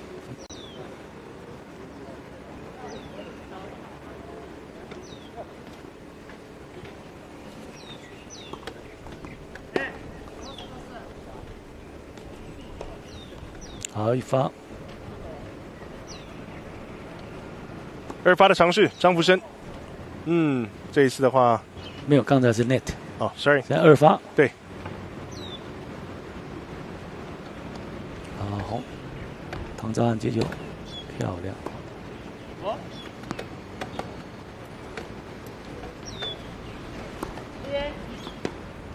来用，妈，好球。戴家阳这个球很深啊。这种状况下，只有如果让戴家阳拿到拿到击球权的话，对方就比较有困难了。因为他的控球能力非常好。哦，这一球很轻巧，小球，对，漂亮。回车，再来。张福生，好球，没有问题哦。好，40比30。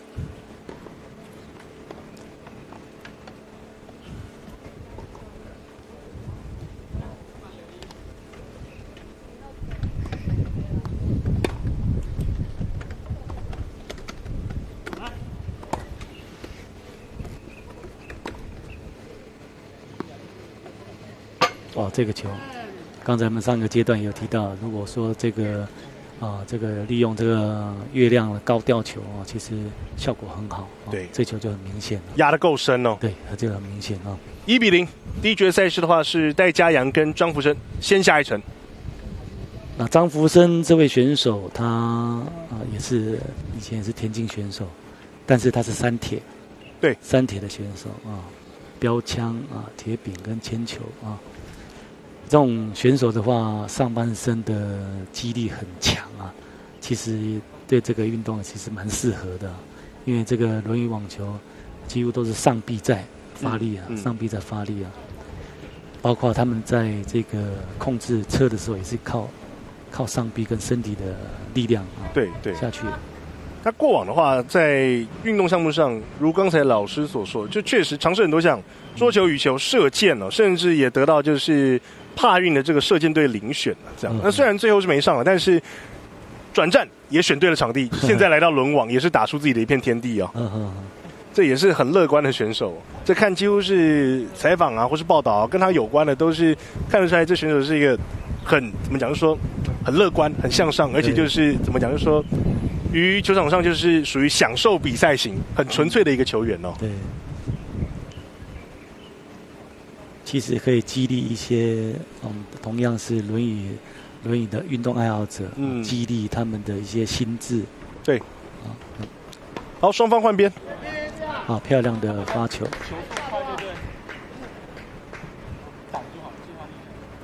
那张福生他同时这一次也参加田径赛。所以他是两边跑，两边都有。对，他是两边跑，不简单，不简单。对，两边跑。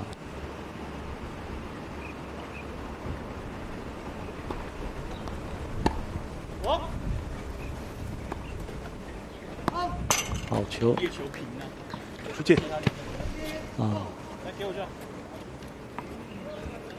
戴家阳马上跟这个张福仁来沟通一下啊。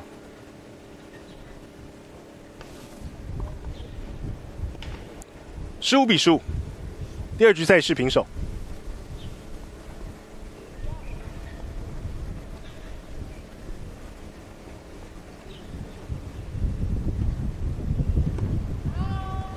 来看洪志明的发球。Okay.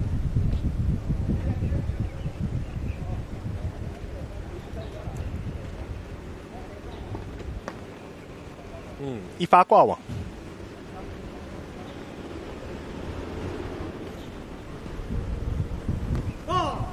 双发失误。对 ，double four。我们今天看主任，我们今天这几场看下来这个双发失误蛮多的哈。这个也是一个非收波型失误的一个项目呢。如果经过这次的这个比赛，其实这选手也可以要知道这一点对比赛是蛮关键的要减少双发失误了哈。这个老师是在跟唐兆汉信心喊话吗？不过确实啦，这个会讲到这点也是有道理因为毕竟这个可能说比赛就是这样嘛，越到关键时刻越是考验选手的这个心态跟心理素质。对，抗压能力。哇，多拍来回。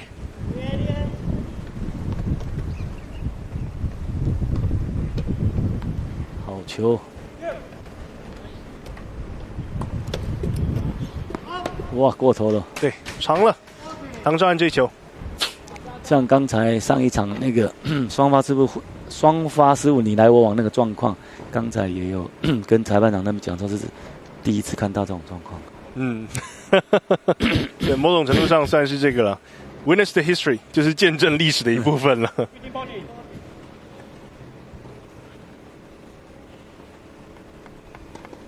15-40，现在洪志明跟唐兆汉是面临了被对手有机会破发的局面。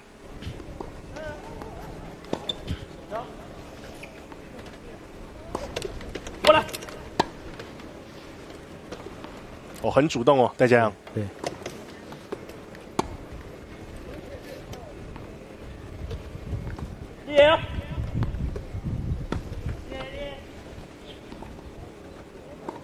好球！哎呦！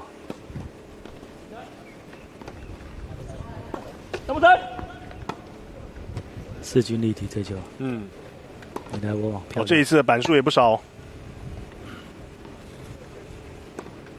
洪志明。很可惜。对，这一球还是角度跟长度都是多了一些，偏了一些这球来回对峙至少15下以上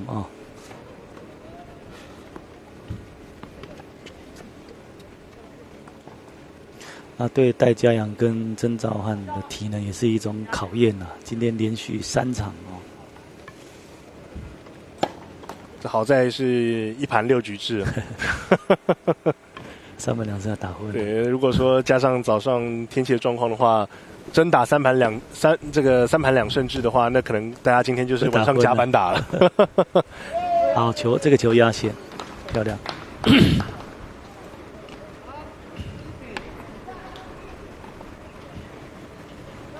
这跟正式网球是差别蛮大的。这轮椅网几乎都站在底线。对。那正式网球大部分是双上网或者一前一后。对。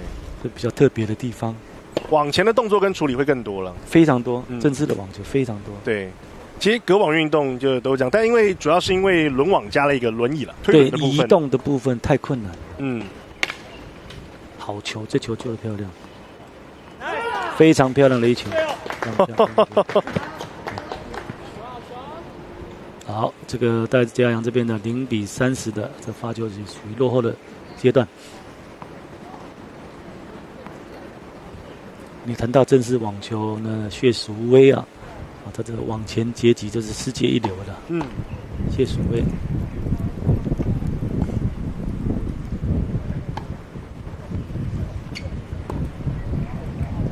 out。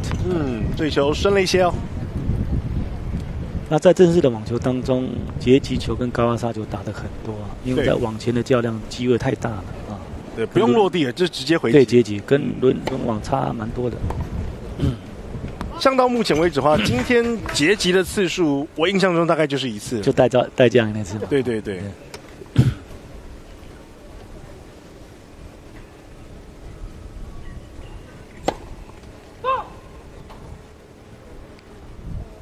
1发没有，2发接着来，有了。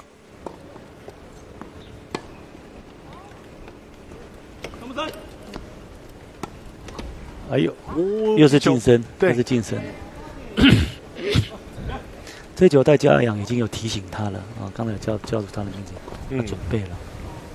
所以经验丰富的人总是会预测的比较早，预测比较漂亮的发球，漂亮。哦，又是近身哦。对。其实这个就是轮网的特性了，就是说走近身球，或是说去压对手反拍位。对，是一个得分的一个关键了。那其实这个的话也算是一个，就是说怎么讲，标杆啦，就是说因为大家都是一样的状况，都会面临到一样的问题，所以各组人马怎么样去解决跟应对，那就会是区别出高下，还有说可能说胜负的关键。这点在戴家阳上面你会看的比较少的原因，是因为他的预测能力比人家快。对。他预测到了，马上就有一个侧身、一个移动位置的动作。对。你所谓刚才我们所看到对方逼到得分的，几乎都是来不及转，就直接就撞过来了。对。但是戴家阳这个部分是比较少，因为他预测比较早，已经有做提早准备，这是他们不同层级的一个动作。等于说就是我预判，所以我提前启动。那提前移位了，提前移动了。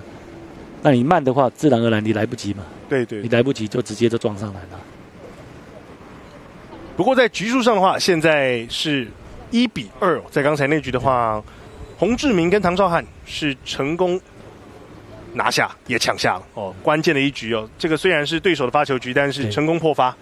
于今天的赛事来讲的话，打6局哦，避免让对手3-0领先，我觉得这蛮关键的。蛮关键的。而且如果说刚才这一局当中，他们赢得这一局，他们有2球几乎都是强压了张福生。如果这一点有做到，你就是攻击对方的弱点的话，比较有机会。对，比较有机会。你如果要让戴家阳碰到球的话，对，你本身就比较困难的回击，对，比较困难的回击。确实，所以这也就是在赛前老师有聊到，就是说。就确实了，就是可能说，我刚刚讲说，这场上的话会有一个这个 leader， 他去可能说去组织、去做安排，然后呢去做可能说队友之间的一个主动沟通。对。但是如果说今天对手的打法就是我就针对我认为好得分、效率高的那位去走的话，对，那就是一个要看今天你作为这个可能被动方怎么样去化解。没有错。如果对手这个锁定他做得很好的话，其实就蛮这比赛就不一定了。比赛就不一定了。好，接下来是谁的发球？洪志明跟唐兆翰。好，换唐兆翰发球。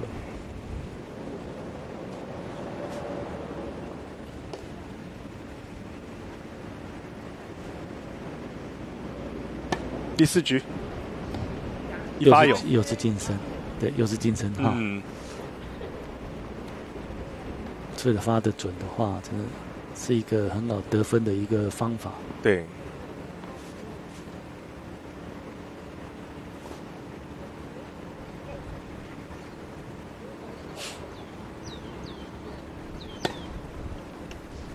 好球，漂亮。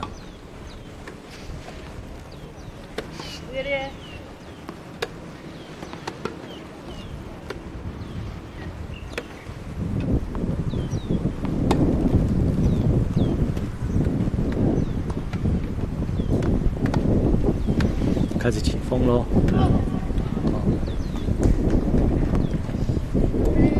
那起风也有影响啊，对于球的判断呢？对，会稍微有点误差，因为飞行的这个轨迹啊，会改变，跟你预判的不太一样。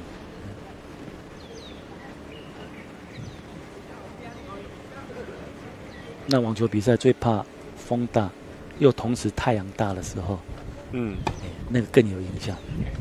这看嘛，视力不太好。对，你如果在这个回击球上呢，球质的话又不太好控制。你如果风大又向阳的话，向阳那是最困难的。职业选手最不喜欢碰到这样。对，你看风是那么大。这个时候的话，风势风向的因素进来搅局呢，就更考验说两组人嘛，对，怎么样去应对，怎么样去这个看你是借风。然后呢，借力使力，还是说逆势而上？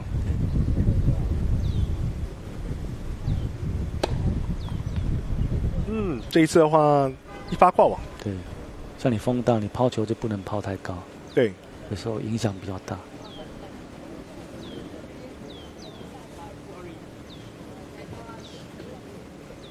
那来到2发。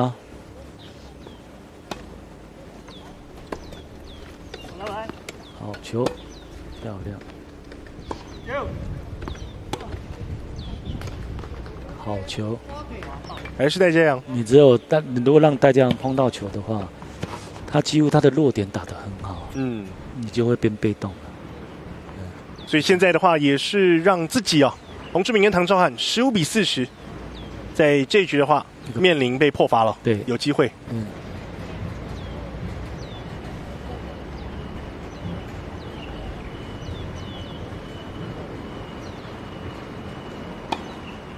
过头了，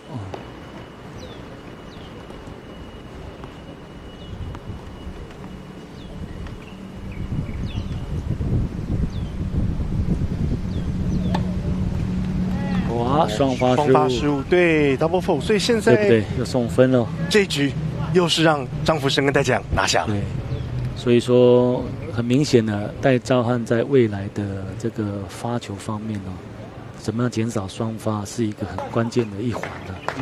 如果他要在持续在未来进步的话，因为主持人也刚刚看到他今天的失分在双发失误确实失了蛮多分。对。尤其说可能是面临局点或是赛点的情况下，对关键时刻，统称我们讲关键时刻的时候，又是双发失误，那这种可能说这种 basic 就是你自己做好基本上就没事的状况，却发生了这种失误的情形，就比较可惜啦。对。你的。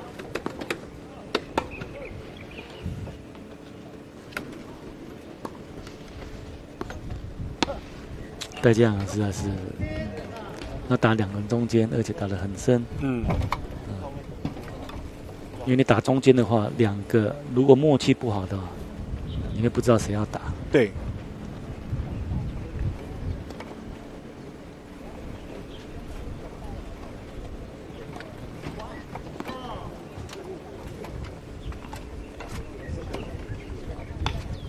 张福生的2发。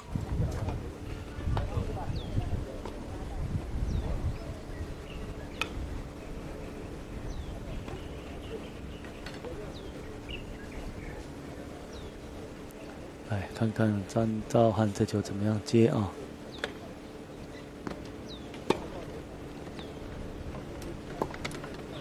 漂亮，又是中间又是中间，中路的位置2个人之间2个人就犹豫不决嘛。对，因为这个时候其实就是考验双方在这个防守的这个搭档站位上面有没有交代清楚。对，戴嘉洋就打得很聪明，他连续2球中间的深的球。所以其实比赛就是这种对弈就是互相找对方的这个弱点，没有错。对。像上一局他都找张福生嘛，这一局我就找你2个人之间。对。漂亮。那你现在顾中间，他都找旁边，一下子这个节奏跟方向又改变，又要扰乱对手。他的 level 是不一样的，他的 level 是不一样的。这个真的不是说老师或是我偏心谁不偏心，没有，你看是真的是真的。你现在顾中间，他打旁边的，对，他前面2球是这里嘛，对不对？4-1了啊！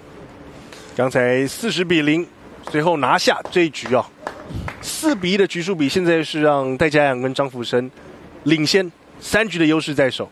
那现在的话，顺势把比赛持续推进5局6局拿下，其实是一鼓作气机会很大哦。对，那个看到目前为止因为如果唐跟洪这一组如果没有第一拍给张福生的话，对，他自己就会受限了。你如果让戴将洋拿到出拍的机会的话，你就变被动了。对，很明显的到目前为止的目前的战况大概都是这样子的。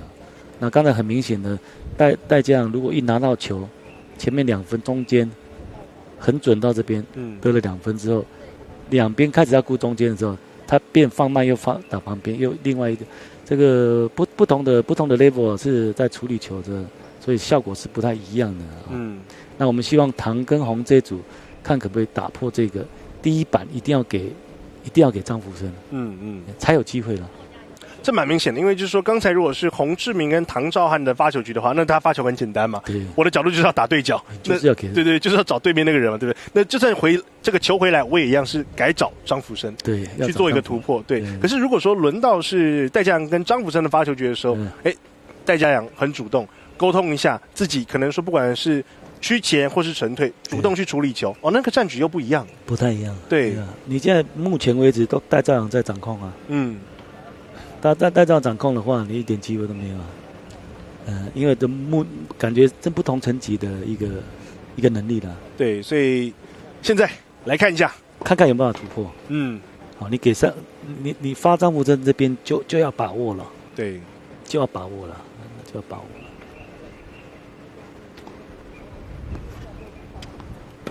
对不对？你无论如何要给张福生啊。我来。你看，如果有让他拿的，无论张福生，对你一定要给他，对不对？一定要给他，要给他才有机会，不然没机会，对不对？最后这一球没过，没在网上，对不对？你要给张福生，你才有机会啊。这球就很明显。这如果说打法战术有用那当然好用一直用，所以就要来看一下说，是不是能够延续好球，也能够持续就是现在这样的这个对赛节奏。对。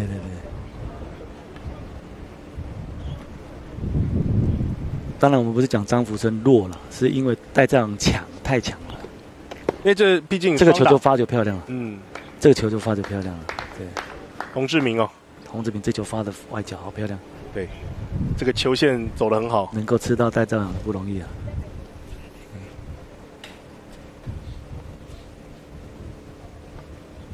现在对角的话，张福生，对，看看这局有没有机会。对，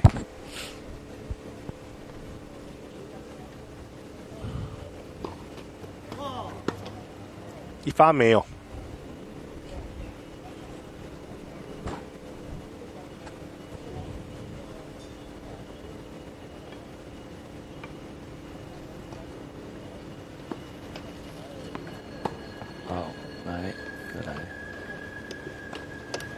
球，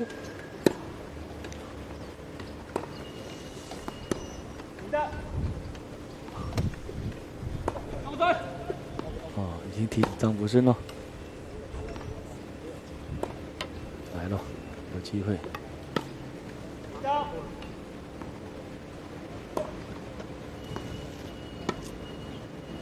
很明显都是给张福生，对不对？不断的去找到张福生对，很明显的。洪志明这球也是，但最后对自己没控球控好，底线出现，很可惜。连目前那边是顺风，对，我这里过头了。现场现在的风势的话，就是比起在上午可能天气不是很好。那但是总体来说的话，就没风没雨吧。刚才的话中午有太阳，现在的话是太阳没了，但是风势却出现了。对。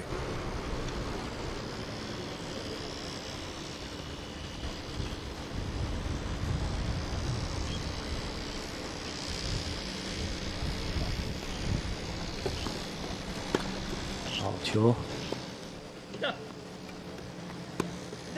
球。哇，这就是一个失误。两球顺风，对，很可惜。对，这2球没有次飞波性失误。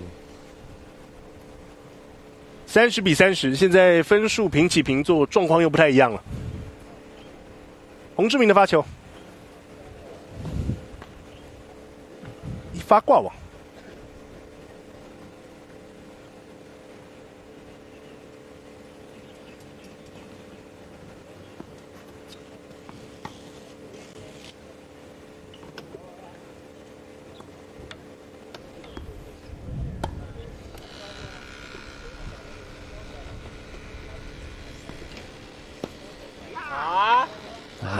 这一下自己的失误，张福生很明显，你在看到戴家阳在打的时候，尽量都是一跳打。嗯，那其他你看3位啊，那个比较就是偶尔都跳2下，你跳到2下的时候，对方都准备好了。嗯，所以这个戴家阳他是比较提早击球啊，比较提早击球，让对手比较没时间准备。对，整体的节奏是快的。对。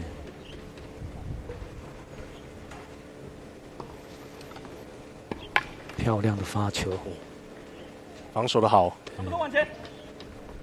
好 ，OK。哦，这一局就奏效嘛，哈，这是完全是整个把攻击都往张福生那边来做一些攻击啊。对，这个箭头是不断的去进攻，也找到张福生，所以确实战术奏效的话，就是局数到手。对。哦，现在的话，领先的局数从3局变2局。对于戴家阳跟张福生来说，好4-2领先。自己的发球局当然是保发拿下为主。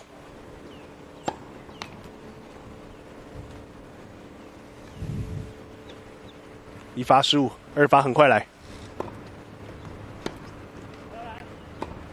哇，接击漂亮！哇！哇，这移动方面，张福生确实比较慢啊。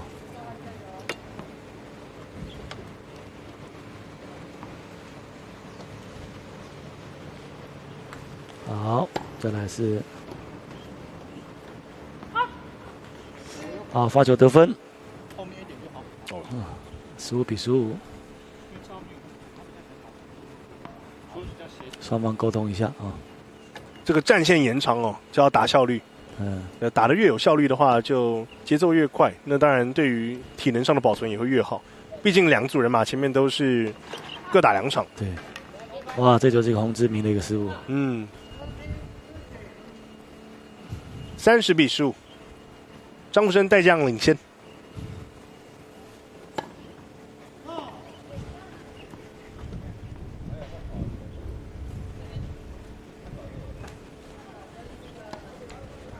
戴将的2发，对，好球，还是跳2下的，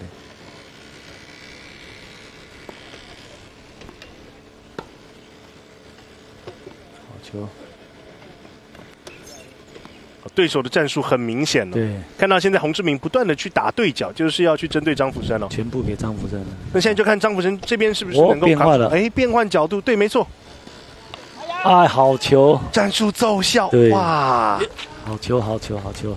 往前的这个落点轻巧，而且够浅，所以也调动到戴家阳，没有错。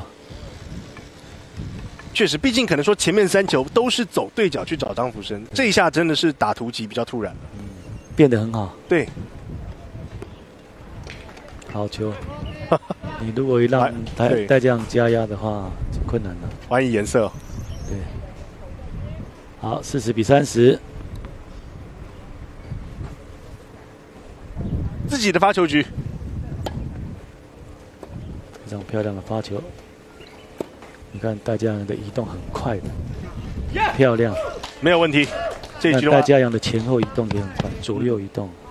哦，这个不同 level 的。对，这个你说可能我们讲说对角好了啦，对角的话应该就是最远的距离了啦。那当然说可能以轮网来讲，跑对角是比较少见，但是可能直线跟横向的移动其实不少见，尤其是在底线这部分。可是像老师讲的，戴家阳真的在这可能说也很快，对移动上面真的都是怎么讲拿捏得宜啦。像刚才这球其实已经很及时了，只是说稍微一点角度的问题。对对对，不太确实。看这球打在网带上。马上攻击下去，就像主持人你在转播羽球，羽球这个米字部的这个前后左右，对，应该这个很多嘛其实他这个推轮的这个手法啦，就是这个我们场上的步伐，步伐一样的道理啊。那我们谈这个轮网这个国之圣物这个是日本这一位他总共拿的现在4大赛啊，现在4大赛不只是公开组，有青少年组，甚至连轮椅组都有。对，那这个他总共拿了28座的大满贯，你看多么的惊人啊 ！That's a number， 28座，他有22座是22座是单打对，单打。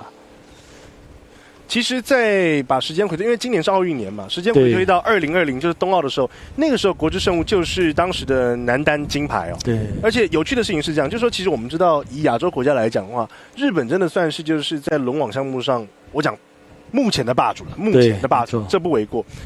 在当时的冬奥的话，国之圣物男单金牌，上地结衣，日本在女单的银牌，包含在女双跟这个另外一个组别，这次的赛事没有啊，是这个4肢残疾组的双打，日本也拿下了1面铜牌，1金1银2铜，所以其实日本6个项目就包含了4面奖牌这个以亚洲国家来讲，真的算是很强劲，称霸这个轮椅网球称霸轮椅网球。那最主要，像我们台湾有永达赞助，但是他们有一个 NEC 这个家公司大公司在长期赞助这个资源丰厚这个确实就是说，有的时候这个运动员在场上拼搏了，就是说场下或者说背后，这个少不了最坚实的支持，就是资源嘛。好，来我们来看一下这一局。再看戴兆汉怎么来处理这一球。这球张福生打得漂亮，有够深。好，你让戴家拿到球喽。张福生，有回击到，好球，厉害。洪志明，漂亮。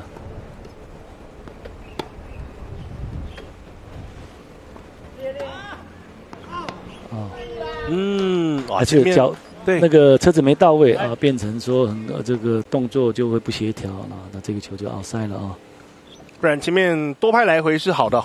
对。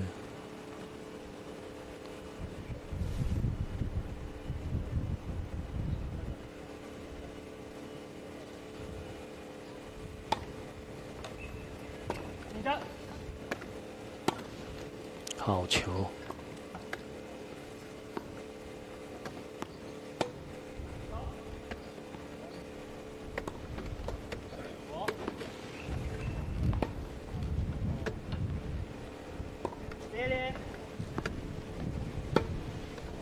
双方都很有耐心漂亮。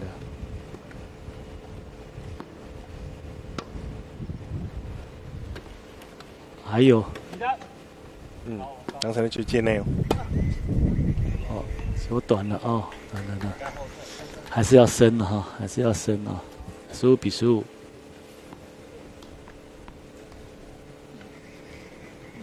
那这一局是无路可退了背水一战，对，无路可退的一局。好，唐兆安的发球，一发没进，还好关雅君都有球桶，不然是累翻了。今天3场，对，累翻了。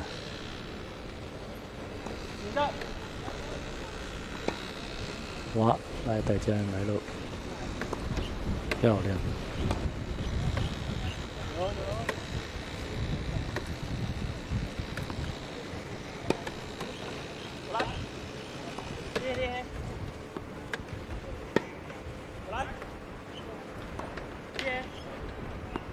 还是走中线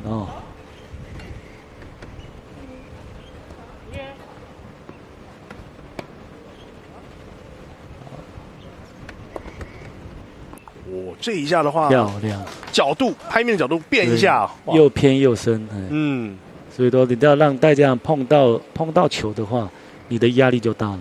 他的球比较有杀伤力啊。你看这球就很明显。当然，他们也想避免给他，但是有些时候是没办法做到，没办法被压制住了。你想不想给是一回事，但是对手谁要来接呢？就是对方的造化。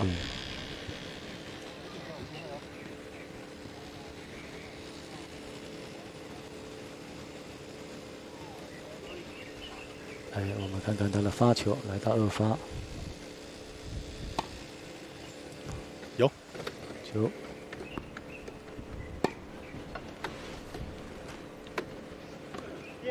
好球，洪志明6，好，难得看到失误啊！这一次的底线出界，得第2，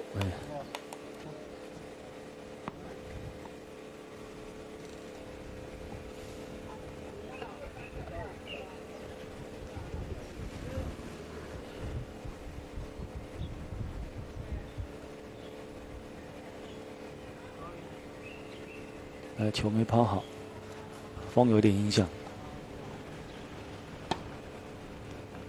好球！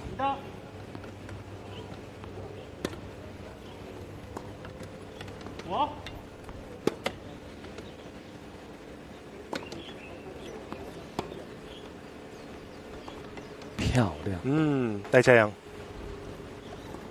漂亮！不断的趋前去做压迫，对，很漂亮。很会作战啊！张福生这板有，还有长拍数的来回，这一次戴家阳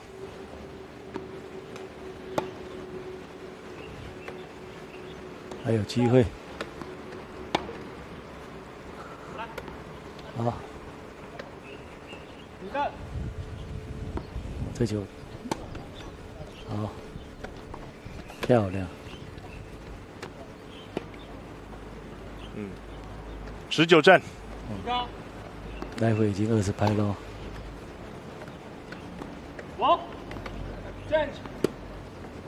哇，要过去喽！有空档哦，要注意。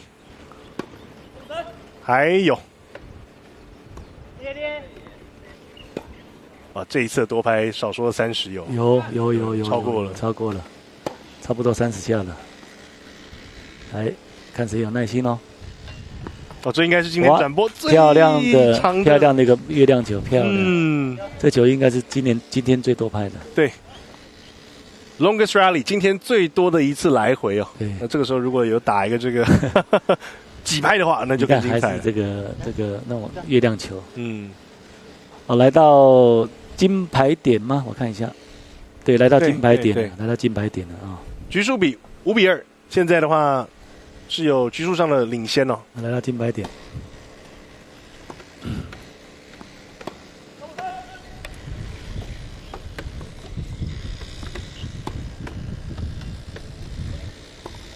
漂亮，很关键了。这一下破发掉的话，就是漂亮，哇，长调短调，很恭喜戴家阳跟张福生获得今年的这个双打的金牌，没错，也是他连霸这个3金，表现得非常好，没错，耗18局，局数比6-2哦。这场比赛的话，虽然双方在球技上面的话互有往来、互别苗头，不过最后的话，姜是老的辣。戴家阳在今年的话，搭档戴福生是成功6-2的局数比击败了他们的对手，来自新北市的洪志明跟唐兆翰。那就如同在赛前我们所讲的，3金连霸。连续2届的这个，我们讲说他的这个志向跟这个目标，在今年的话算是达成了。对，从男团到男单，现在男双，戴家阳都成功收下了，所以恭喜戴家阳，也恭喜张福生。而同时，洪志明跟唐志翰也打出了一场精彩的好球，辛苦2组选手。我是朱梦涛，在身旁的话是邀请到了湖北科技大学的体育教授简瑞宇老师，谢谢老师今天精彩的赛事讲评。谢谢，那也是希望这次的比赛，一些后辈能够在戴家阳的这个球技上能够取得很多的经验之后，来更上一层楼，然后希望能够再接班上去，不然我们这个轮椅网球的年龄层是有点断掉了。对，我们也期待他们能够好的表现，这样子。对，谢谢黄主持人。不会，第一次合作。姜是老的辣，但是我们也希望像老师讲的，有更多新的嫩姜逐渐出现，崭露头角。接下来更多精彩赛事，也请各位持续锁定由泰雅直播团队为各位观众所直播的赛事。也谢谢各位观众的收看，我们下场更精彩赛事再会，拜拜。好，谢谢。